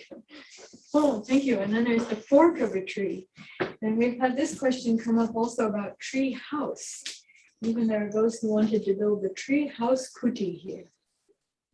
Yeah, there are lovely ones in California. Kuti is built up between the trees and so nice and lovely, but we didn't build the up in the tree kuti tree house. I have stayed before, and also in the person's backyard, they had the tree house, like play, but it looks like a small kuti. And then they said, you know, do you have a backyard studio or backyard shed or this to stay in? We stayed in the art studio, the tree house, yeah, it's all good, wonderful, but not supposed to enter the vasa in that place, or the fork of a tree. And then there's just out in the open, without any residence at all. So without a dwelling. That one is what kind of wrong conduct? Dukkata, yes. And then, let's see. Excuse me. Reigns without a dwelling. And then charnel house. I also thought charnel house should be like a great place. You know, seems really, really excellent. Why not a charnel house? But people complained and criticized. They're just like cow herds. I thought, but you can stay in the cow shed, but you can't stay in the charnel house. Under a sunshade. Huh? Can't stay under a sunshade. Can't stay in the charnel house because you're just like this. Right. So some of these things, I feel like not quite sure what the people's ancient values were in these regards, but we tried to get a sense of them anyway. Please go ahead. Not under a sunshade, and then in a large vessel. The way I first heard about this in oral teaching, and also it was described as like a large pot, large water pot. I love the research. You're just thinking it's like other religions. Like that's the problem with it. Right. Yes. So whoever said that Vinaya is not humorous. I personally think, oh, did we lose her? No. Oh, hope she comes back. It must be getting extremely late. A large vessel. Go ahead. And then illegitimate agreements. So this is the part then about the asking for going forth during the Vasa and not making the agreement that we will not give Pavaja during the Vasa. Go ahead and scroll down. We talked about this earlier also. You find this here, this is being called an illegitimate agreement to make the agreement that no Pavaja will be given during the Vasa. Go ahead. There's a whole story here. Our Lady Visakha has come to be in this story. So should not make an agreement to not give the going forth during the rains. And then wrong conduct for assenting. So then we start to come here into things that could be relating to the coming of the Kakina. Perhaps, or just what kind of supplies are there. We can go through this, I think. But there's the question of, can you spend the rains in two places? And amazingly, it is allowed to spend the rains in two places, as long as you can not be away from one for more than 7 days. So you have to go back and forth. You can spend 2, 3, 4, 5, 6 days at one and 2, 3, 4, 5, 6 days at another, back and forth between the two of them. Here it's being complained about because of making the agreement to do so and then not doing so. Go ahead. The Shakyan Upananda has gotten into some trouble here. Anyway, though, this is about breaking your word, accepting the invitation to spend the Vasa in one place and then breaking one's word. So agreeing to spend the rains in 2 monasteries and then doing so.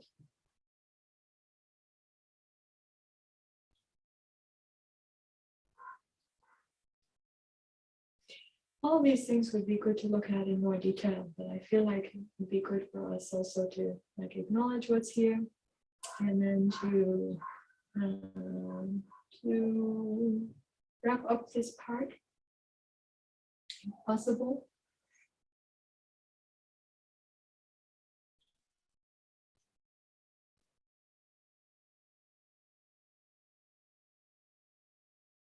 There's more here about the first rains And if you enter the first trains in a place and then something happens and then you need to go and then enter the second trains.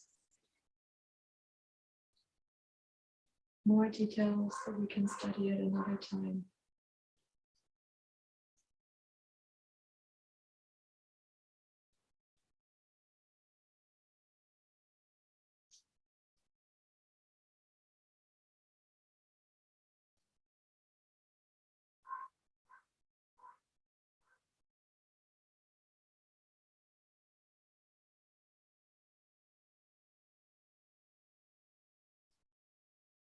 It's an interesting section, but like that maybe even like class unto itself for that section. Can you hold on. Go back up. So that this is coming to the end of Vinaya, the third chapter. Various kinds of conditions here. It was good. We learned a lot going over this. And now we want to study about how actually to enter into the Vasa. Before we do that, sure.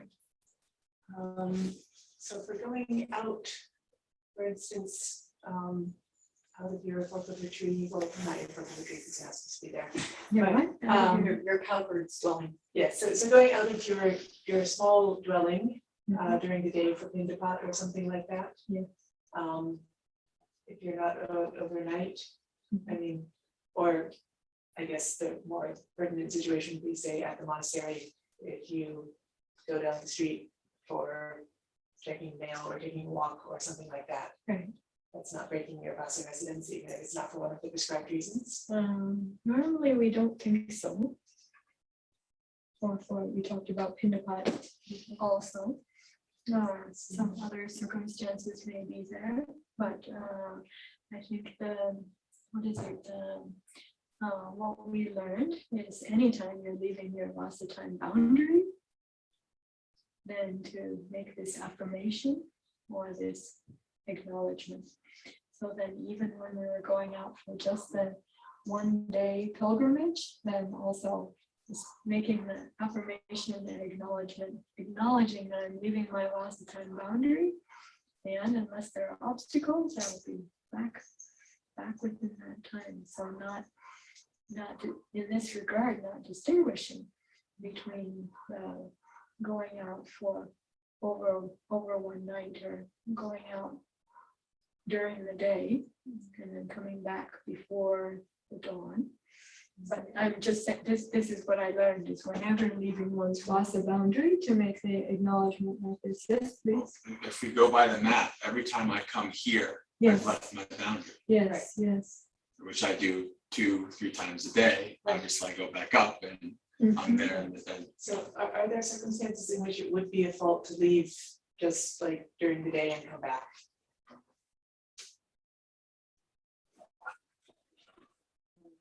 That's fine as long as you don't stay the night. I'll just say for what I've learned in this regard, then normally not problematized. How about for others? What you've learned about this? That's what I've observed from living with monastics during Vasa in the past, but for what this chapter says, I don't. But I'll It's not really say discussed. it doesn't seem to be discussed there. Yes, that's right. And also I'll say for other circumstances, then there's for many of those who are observing the Vasa, they might not be going out. I mean, unless they had some kind of exceptional business. But then, like you're talking about things like you don't need to leave the boundary in order to get the mail if you were staying at the monastery, right? Or this kind of thing. So we normally treat these things lightly ourselves, even to take a daily walk in the neighborhood when staying at the monastery during the Vasa we haven't considered these to be like evils or faults or things that are not problematized. But some places, some monasteries, then I'll say they're just the environment, the circumstances are different. So there might not be going out during that time unless there was some exceptional circumstance like getting sick or need to go to the hospital for whatever reason, or something like that. So just under the different types of monasteries, different types of circumstances, then you would need to get really like to apply for and obtain permission for that, and special circumstance, maybe accompaniment support, especially if in a foreign country, sometimes that may be needed.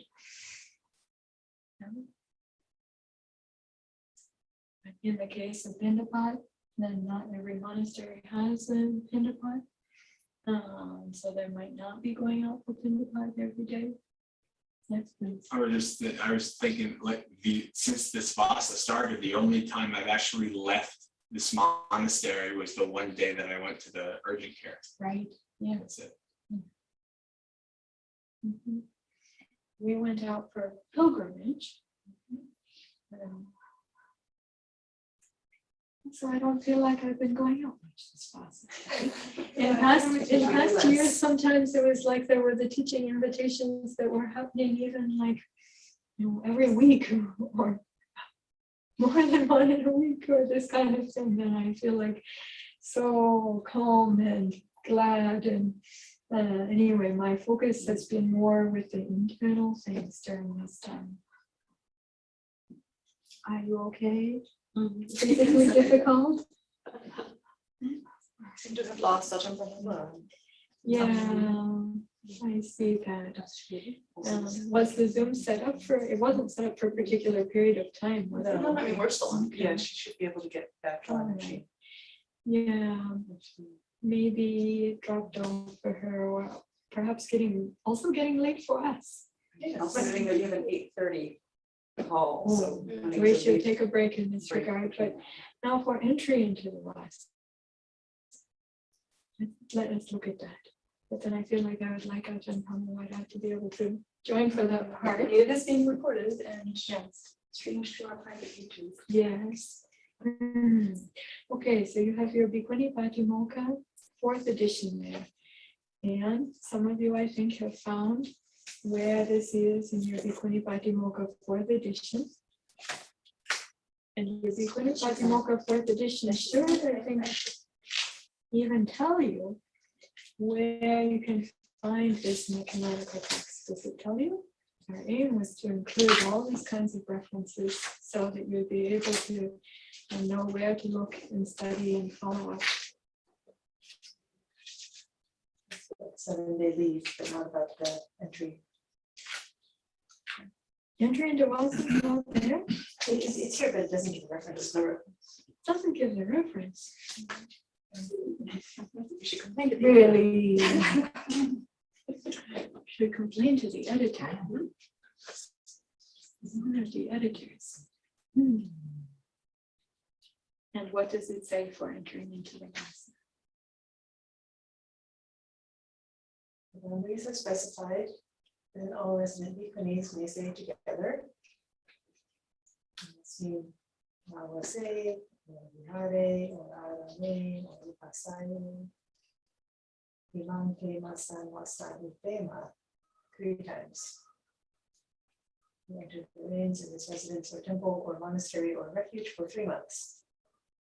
If each bhikkhuni says it individually, then let it be.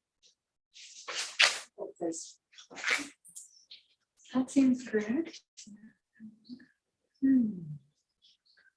But doesn't give a reference. Doesn't give a reference, and actually, that whole chapter we just read, I don't think actually said, how do you declare your. It's in a different place. Okay, right, where is it? Right, good question. I'm thinking about that too. I agree. I mean, the 7-day leave also, it says, common formula. So using their own language or empowered. So these are commentarial, traditional things that are not actually what exactly you say to enter, and also their 7-day leave. I think that those was in the Reigns Grammatica. That's the primary. Interesting to see that.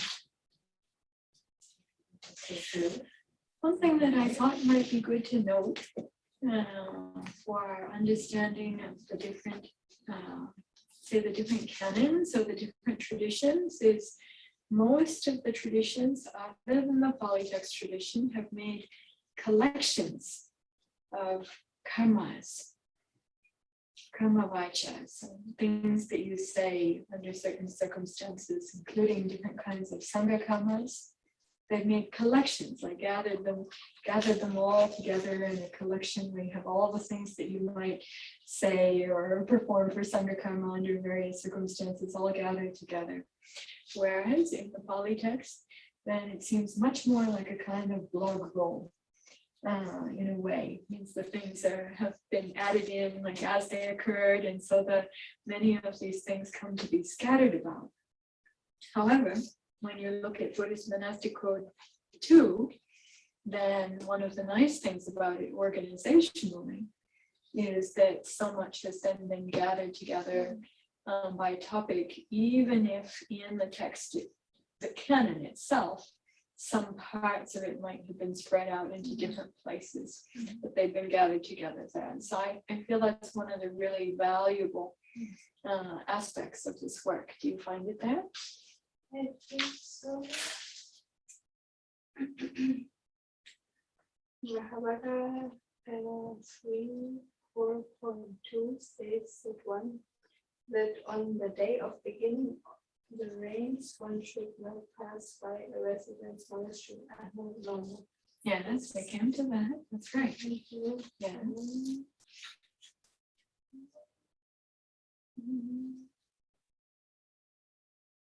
Well, here comes determination. Yes. And here's also the same phrase that we find here. Yes. Does it tell you where to find it? Where it comes from? I don't see it. I don't see it. No, if you want to look up, but I don't see it. Does it say the same thing as what we have there? Yes. Imam Vihari, Imam Mas. Imas, This one. Imam Vihari, but it doesn't say any reference, or at least I don't see any. Right. Does it say it later on?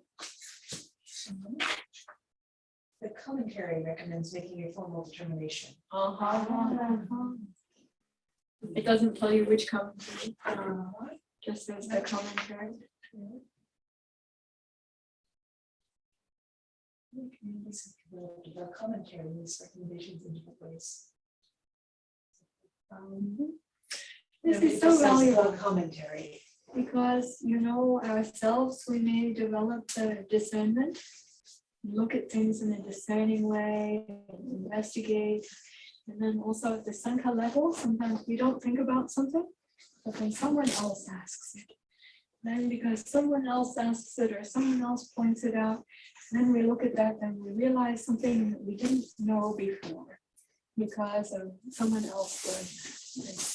And appreciate this part of the Sangha level for Dhamma and Vinaya. Well, quite a lot of things. Learning largely from, initially from oral traditions, and then we had our own little notebooks, which we would jot down things that we were to memorize, things that we learned. So we kept our own notebook, and even like recommended things, like kind of like our Riku manual now, it's printed like what all is recommended, and you copy from someone else's notebook, we copied by hand. Like that. What we copied from someone else's book, what we heard, it's not even that long ago. This is between like 30 and 40 years ago, right? Still, we're doing that. We didn't have all the such wide availability of all the materials, we didn't have the internet. But it's quite different now in terms of accessibility. So I learned so many things from oral traditions and so many things from this, like the copying notes and. Well, even for me, coming from like, you know, I could go on like, oh, there's the Bhikkhu manual, but oh, this is all the Thai way of doing things. So this is not how Bhante. So like I would actually ask Bhante, like, do you have the digital version of this? And so I've like collected my own, like, what do you say, Pavarana and all these things. Like I have all that. Yes, yes. Because Yeah, I'm just contemplating and recognizing this. Like, oh, interesting. That's from a commentary. And yes, different communities have established their unique traditional, even like some even grand ceremonies for the entering into the Vasa, whereas the core of it might be very, very simple. For this text, we largely tried to just include the very simple core things and not to include a lot of medium or grand ceremonial things. So meaning to keep it to be like a small handbook, small pocket book that you could have lightly and easily in your yam, or even fit inside your should fit inside this pocket. we intended to request for more and more what to put inside, but tried to keep it less for the pocket. So I'm wondering if we might have come to the time. But do you have any questions about this? The map here. Shall I describe once again what I had determined as the boundary?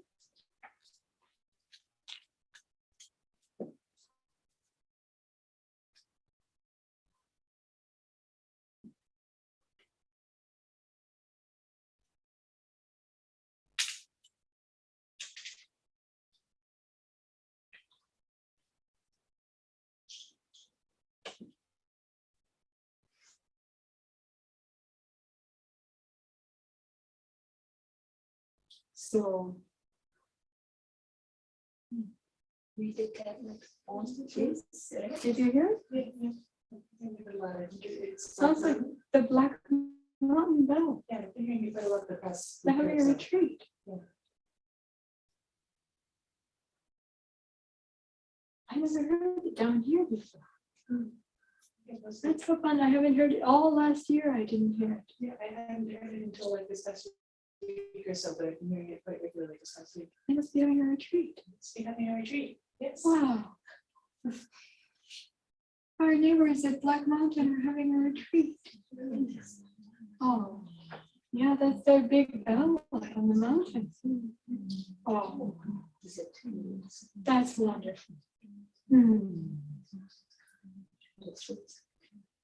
I only make 7 retreat, maybe in the next 2 weeks. Or not. Same as Black Mountain. We could consider in the future about that.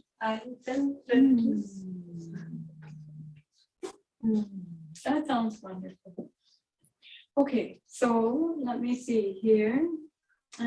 Stupa, Rocky Grotto.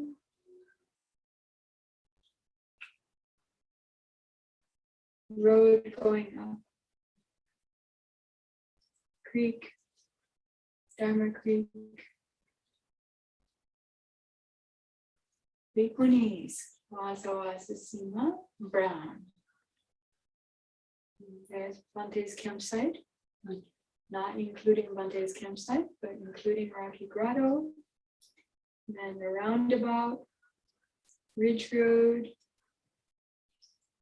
Going up, then here's the ocean. Then here's the road going out. Crossing over, including Dharma Creek.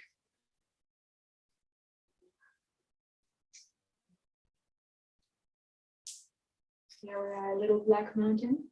Here we had a year. All of Darwin Creek. All of Jill's land, or Well, actually not. The part of here we have at the top, we have Black Mountain, and here we have Bante's campsite. And the way that I made the boundary is including the Rocky Grotto and the view spot.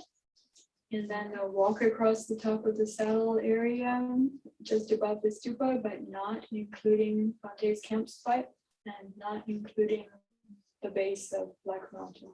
Normally, base of Black Mountain, I included in my Vasa dwelling, and normally I spent a lot of time there. But this year I haven't been going over there, and left that space for Bante and his retreat camp. on Jill's side, like the waterfall or the big meadow, or On this side, we have this part marked in. I'm not sure where the waterfall is. well, it's around there, I think probably not. Where would you think the waterfall Big is? meadow, also probably not. I thought the big meadow is up over on this side. I don't know where the waterfall is, but Or this, like, this is a little, is this to scale? no, it's Oh, just. okay. I ran into the boundary of that. Well, this is what I was trying to clarify, is like, so Yeah. is this meant to be like the boundary of Jill's land? But not entirely. But I mean, yes, Cutting off leaving out the- the yes. base of Black Mountain, but Yes. otherwise the boundary of Jill's land. Yes, Okay, that answers my question. leaving out the base of Black Mountain and Bante's campsite. Yes, And this area that we're allowed to use on Right. McGovern's land over here as well. yes, so not about his campsite, Yes, but otherwise, Jill's land would be included yes, in its entirety. yes. Okay, thank you. Acknowledging though, that the agreement with her is not to go into the land sisters' places unless we have an invitation in or permission to be Yes, going. yes. but to Give them wide berth. Sure. Yes, but besides that, yeah. And also, we have from past also an agreement that going to the Dharma Creek side, we don't need to robe up to the neck. We agreed that ourselves, and they said, and they don't wish us to need to do that. If we're going to have a visitation to their personal space and we feel like we should robe up to the neck to go for visitation into their personal space, then we can, but just to be on Dharma Creek land, we don't have to be robed over 2 shoulders. Jill would prefer that if we go visit her also, we don't wear 2 shoulders. It's true, she absolutely does, yeah, they requested that. In a way, it's an allowance for us, but they requested it as a boon because they felt more comfortable if we're not treating them like strangers, or it's like going off the land or something like that. So we accepted, in past, we accepted that. And I acknowledged about that at the beginning of Vasa, when I myself determined this boundary and then entered Vasa. Tired, yes? Yes. I think so. I think that would be good. And then I want to recommend actually a little bit of reorganization to do that. And to make it so we would, like those who are entering Vasa would be able to come in to be like in front here, and we could light the candles and could have brief puja.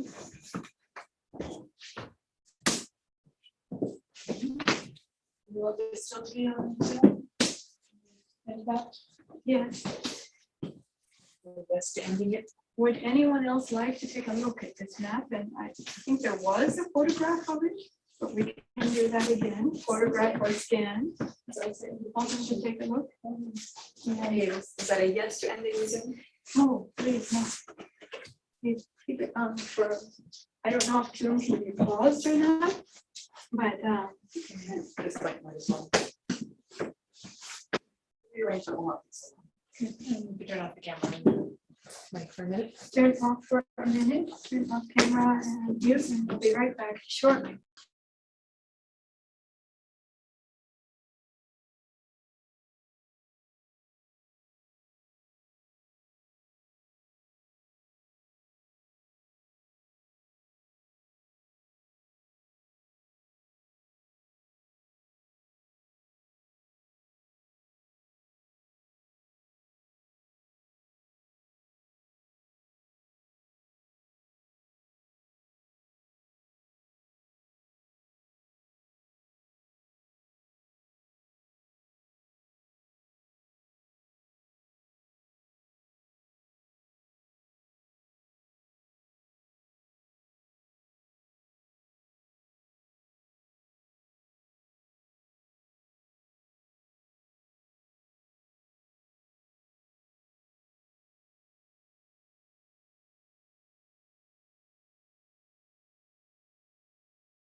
Body is making quite precise measurements. I feel like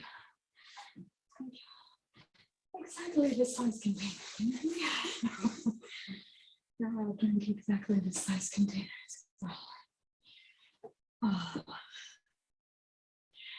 So now you have your text. What are you going to call this place?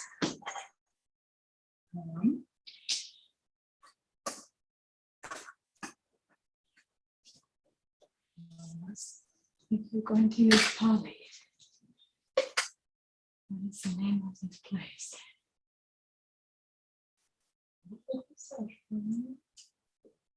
What is It's the difference between a residence and the monastery and the refuge. How many different words do you have there? Four. None of them are hermitage. So, which words do you have in Pali? Say, that's the one word that we learned before, dwelling. Vihare, yes. Parame. Upasaya, yes. Upasaya. This is not an upasaya because it's not a bhikkhuni's residence, it's in conjunction with the bhikkhu's monastery. It's a branch, associated bhikkhuni residence connected to the branch of the bhikkhu's monastery. And vihara also is used traditionally more for town places, not necessarily.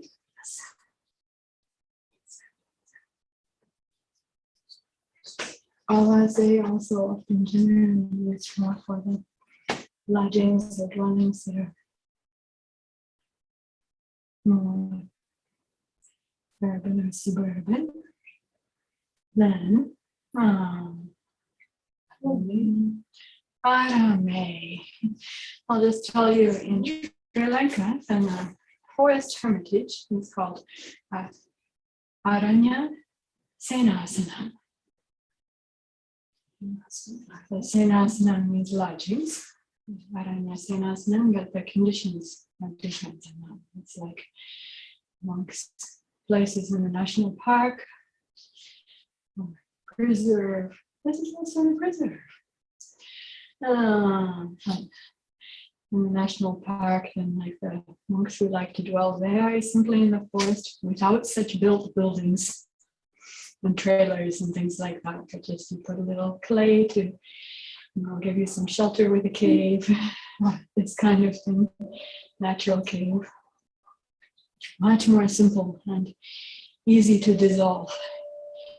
Just go easily back to nature. Hard to see from outside, can't see from overhead, these kinds of things. Here, much more built up. In the past, we've used Arame here, but our monastery also is, its formal name is Tamatharini Sanomagiri Bhikkhuni Arama. Also, I think we can use Arame here. Okay. For old use, can also use Alasi. Old use, but contemporarily, Alasi is normally used for the more constructed situation.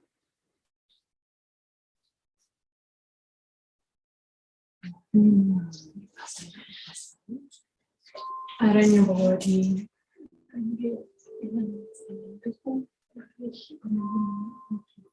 In Thai, this is called Wapa Aranya Bodhi Aram. Wapa Aranya Bodhi Aram. That includes what includes Awase, and then also includes Aram. This common use in Thai. In such a situation, Wapa include both Awase and Aram. Aranyabodhi.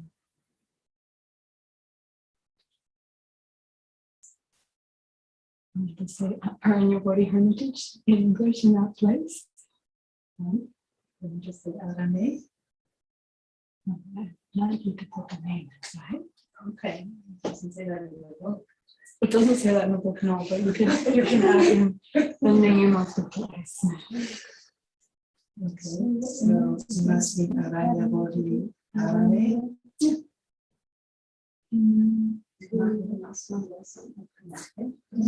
Yes, you can say it all together, and we go ahead and do a little puja. We can light candles. And then have brief puja. For determination. And if you want to say anything from your heart about your determination, if you wish to say anything brief, you're also welcome.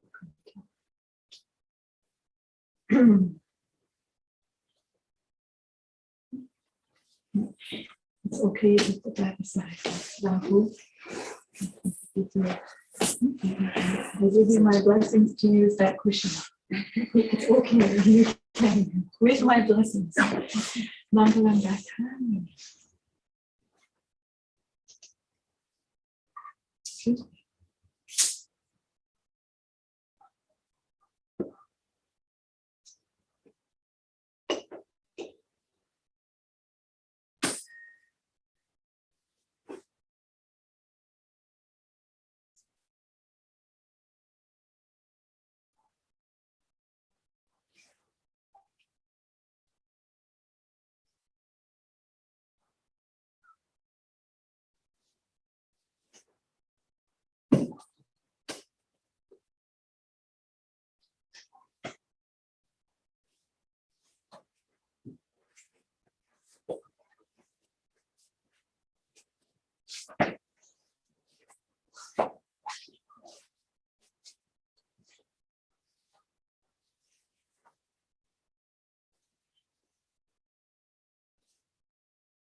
Yusu Bhagava Arahan Samma Sambuddho Swakato Yena Bhagavata Dhammo Supatipanno Yassa Bhagavato Sāvaka Sangho Dhammayam Bhagavantam Sadhammam Sasangham Imehi Sakharehi Yataraham Aropitehi Abhipujayama Sadhuno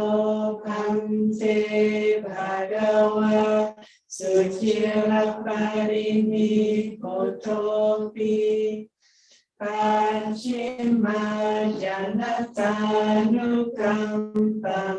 Manasa Ime Sakkare Dukkatapanna Karabote Patikanhatu Amhakanti Garatam Hitaya Sukhaya Anaham Samma Sambuddho Bhagava Buddham Bhagavantam Abhivademi.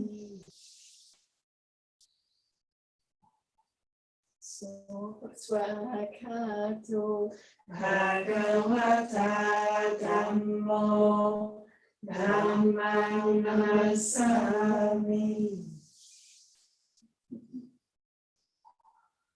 Supatipanno Bhagavato Sāvaka Saṅgho Sanghang Namami.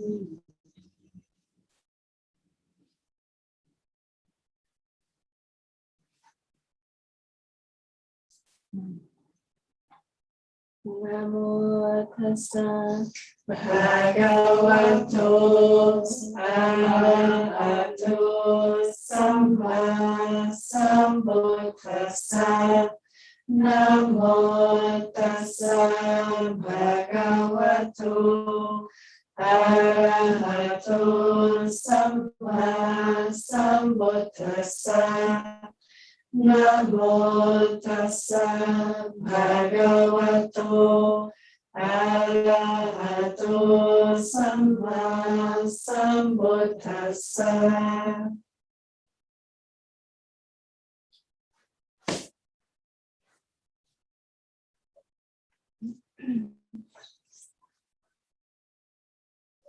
Imasmin Aranya bodhi arame imam te masang wasang upema.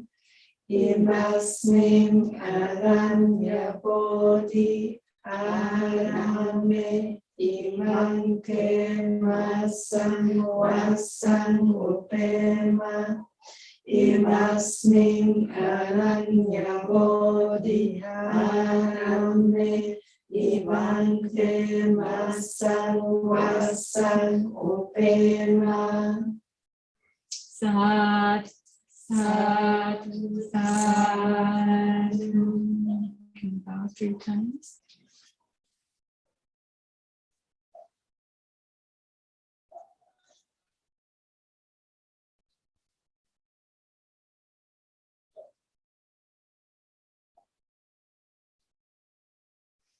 If my Pali was better, I would want to change it to be like the remainder of the 3 months of the Vasa. It's proper, right? And the remainder of the 3 months of the Vasa. Just acknowledge that meaning. Now I want to give you a chance, just for a moment, for a short time, and a special dedication for this time. Welcome to share them. It's just like a dedication if we take for the time. Yes, for your heart, for your practice, for your path.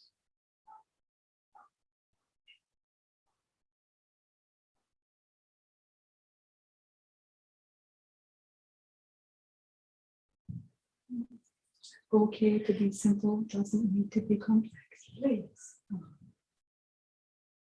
Just invite everyone else to think about supporting you, blessing you and supporting you.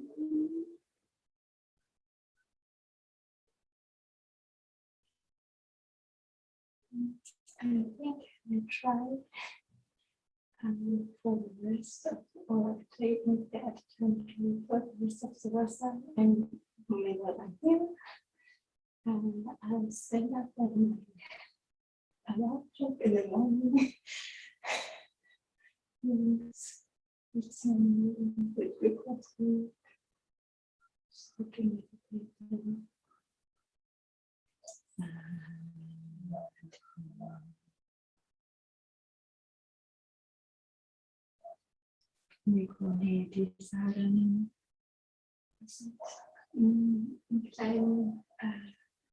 Kleine Vorsatz, den du dir machst, für die Zeit bis Leben.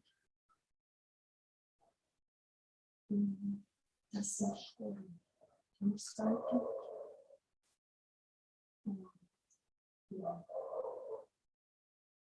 Die Müdigkeit,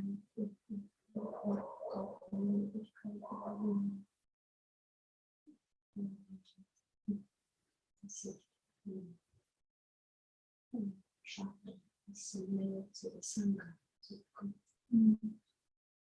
To try to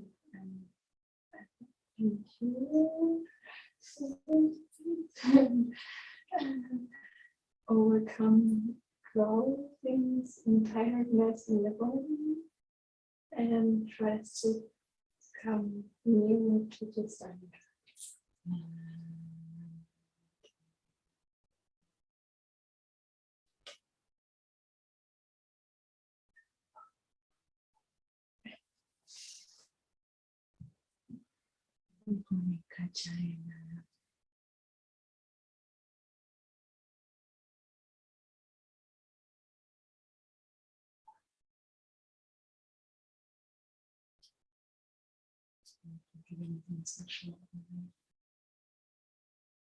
Keep going.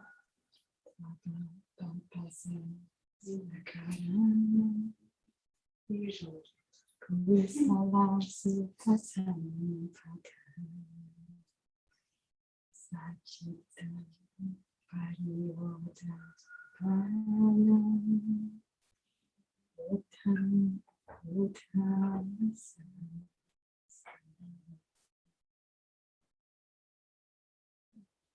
something else come to me? No, that's good. Oh, okay, let's go with that.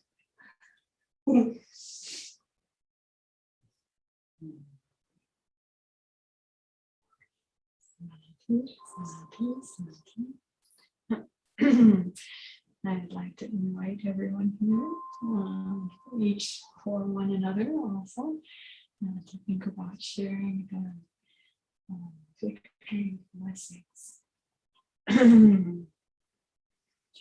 Mahakarunikona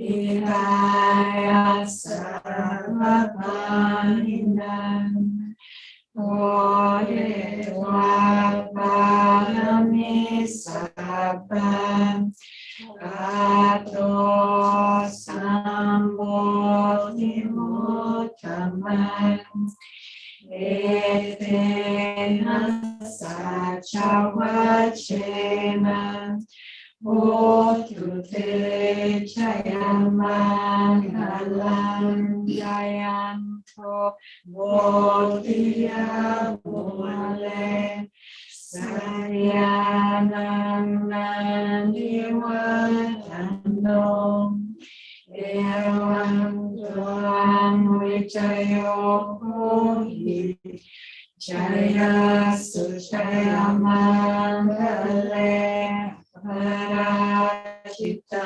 Parangesi Se Pataripo Hare Apise Sarvapotana Akapato Amodatisnakatang Sumangalang Supapatang Suhotitang Sukano Sumohoto Tasritan Brahmachari Supatakinang Kaya Kamang Wacha Kamang Badakinang Badakinang Mano Kamang Anidite Patakinang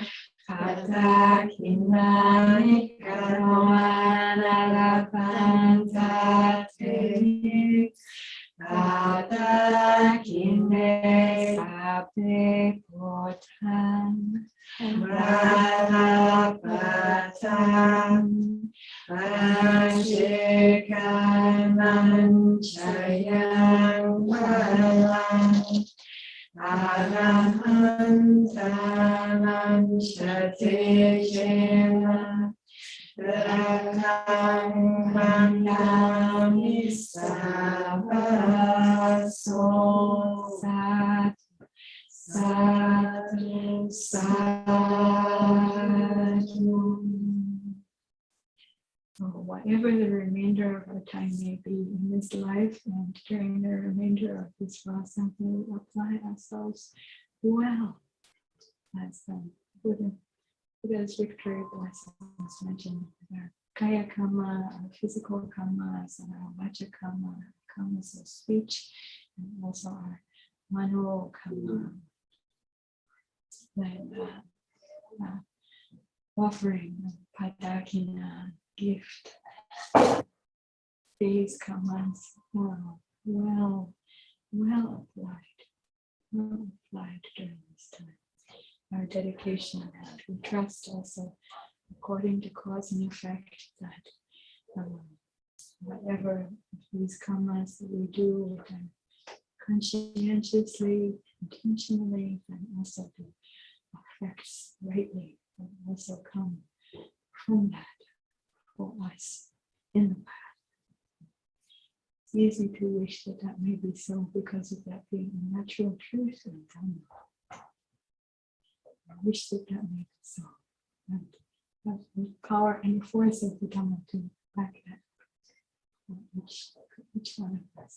And for all three of you, also for our new seminary, also for Anagarika, also for our Bente, also for all who are here. May we use and apply ourselves now.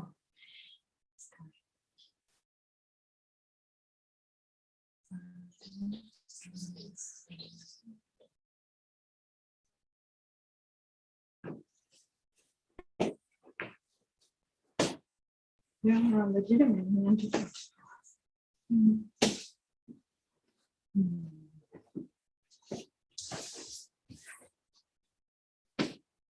I thought about Imena Punyakamena. What? Yes. Yes, I feel like I want to think about also showing our business, our benefactors, near and far away benefactors, all of them. Benefactors, Dhamma friends, supporters, Kalyamanitas, exemplars, guardian angels, blessing all fortunate circumstances that are supporting us with our dedication. Annamaya Murti Sanaditana Gatahiyo Anamase Imina Punya Kamena Vajaya Gonotara Acharyo Pakara Chamata Pita Chanyataka Suryo Chandima Acha Kunawanta Narapita Brahmavara Chahinda Chalokapala Chadevata Yamo Mita Manusa Shamachata Velika Picha Sabe Sata Sukhi Hontum Onyani Pakatani Men Sukham Chatiridam Tentum Kikam Pape Navomatam Imina Punya Kamena Nimina Utisena Cham Kipaham Sumapechewa Tanmukhana Chetaman Yasantane Hinatramma Yavanipranato Maman Nasantu Sapradayevan Yatato Bhave Bhave Ujuchitam Sakipanyam Saleko Viryaminam Malapantunokasan Katunjamiesumeng Uttati Pavayonato Dhammo Satu Dhammo Nato Pajeka Putra Sangho Nato Taromam Teso Dhammanukarenan Mano Kasan Lavantuma.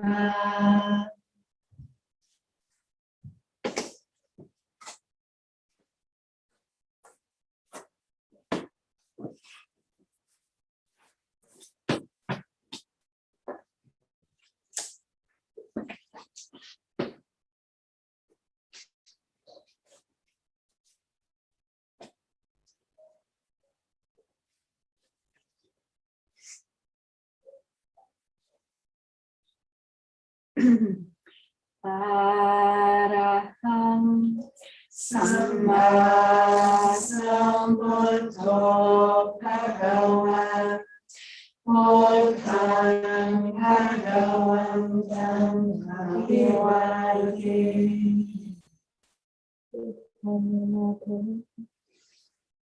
Sawakato Bhagavata Dhammam Dhammamasami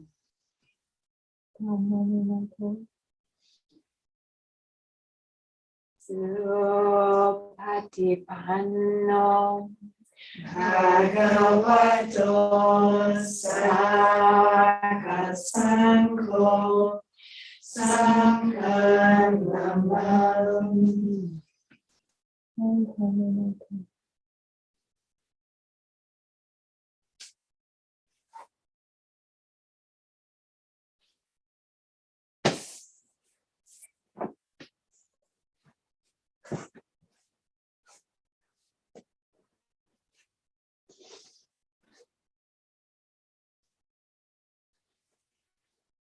Sukho Bhutananapak Sukha Sakammadesana Sukho Sankamasana Samagana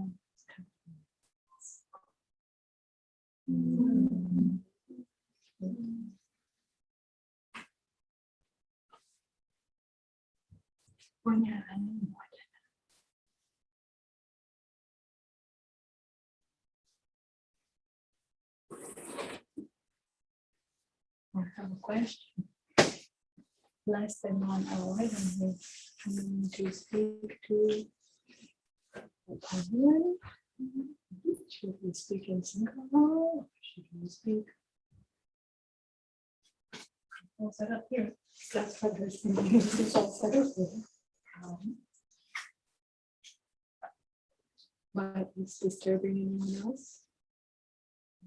Not to be here. It's easier to move you down the hall now. Hang down there for my firewatch. Okay, that's okay. It's so nice in here. Yeah, I know. I feel, oh, this is wonderful. Oh.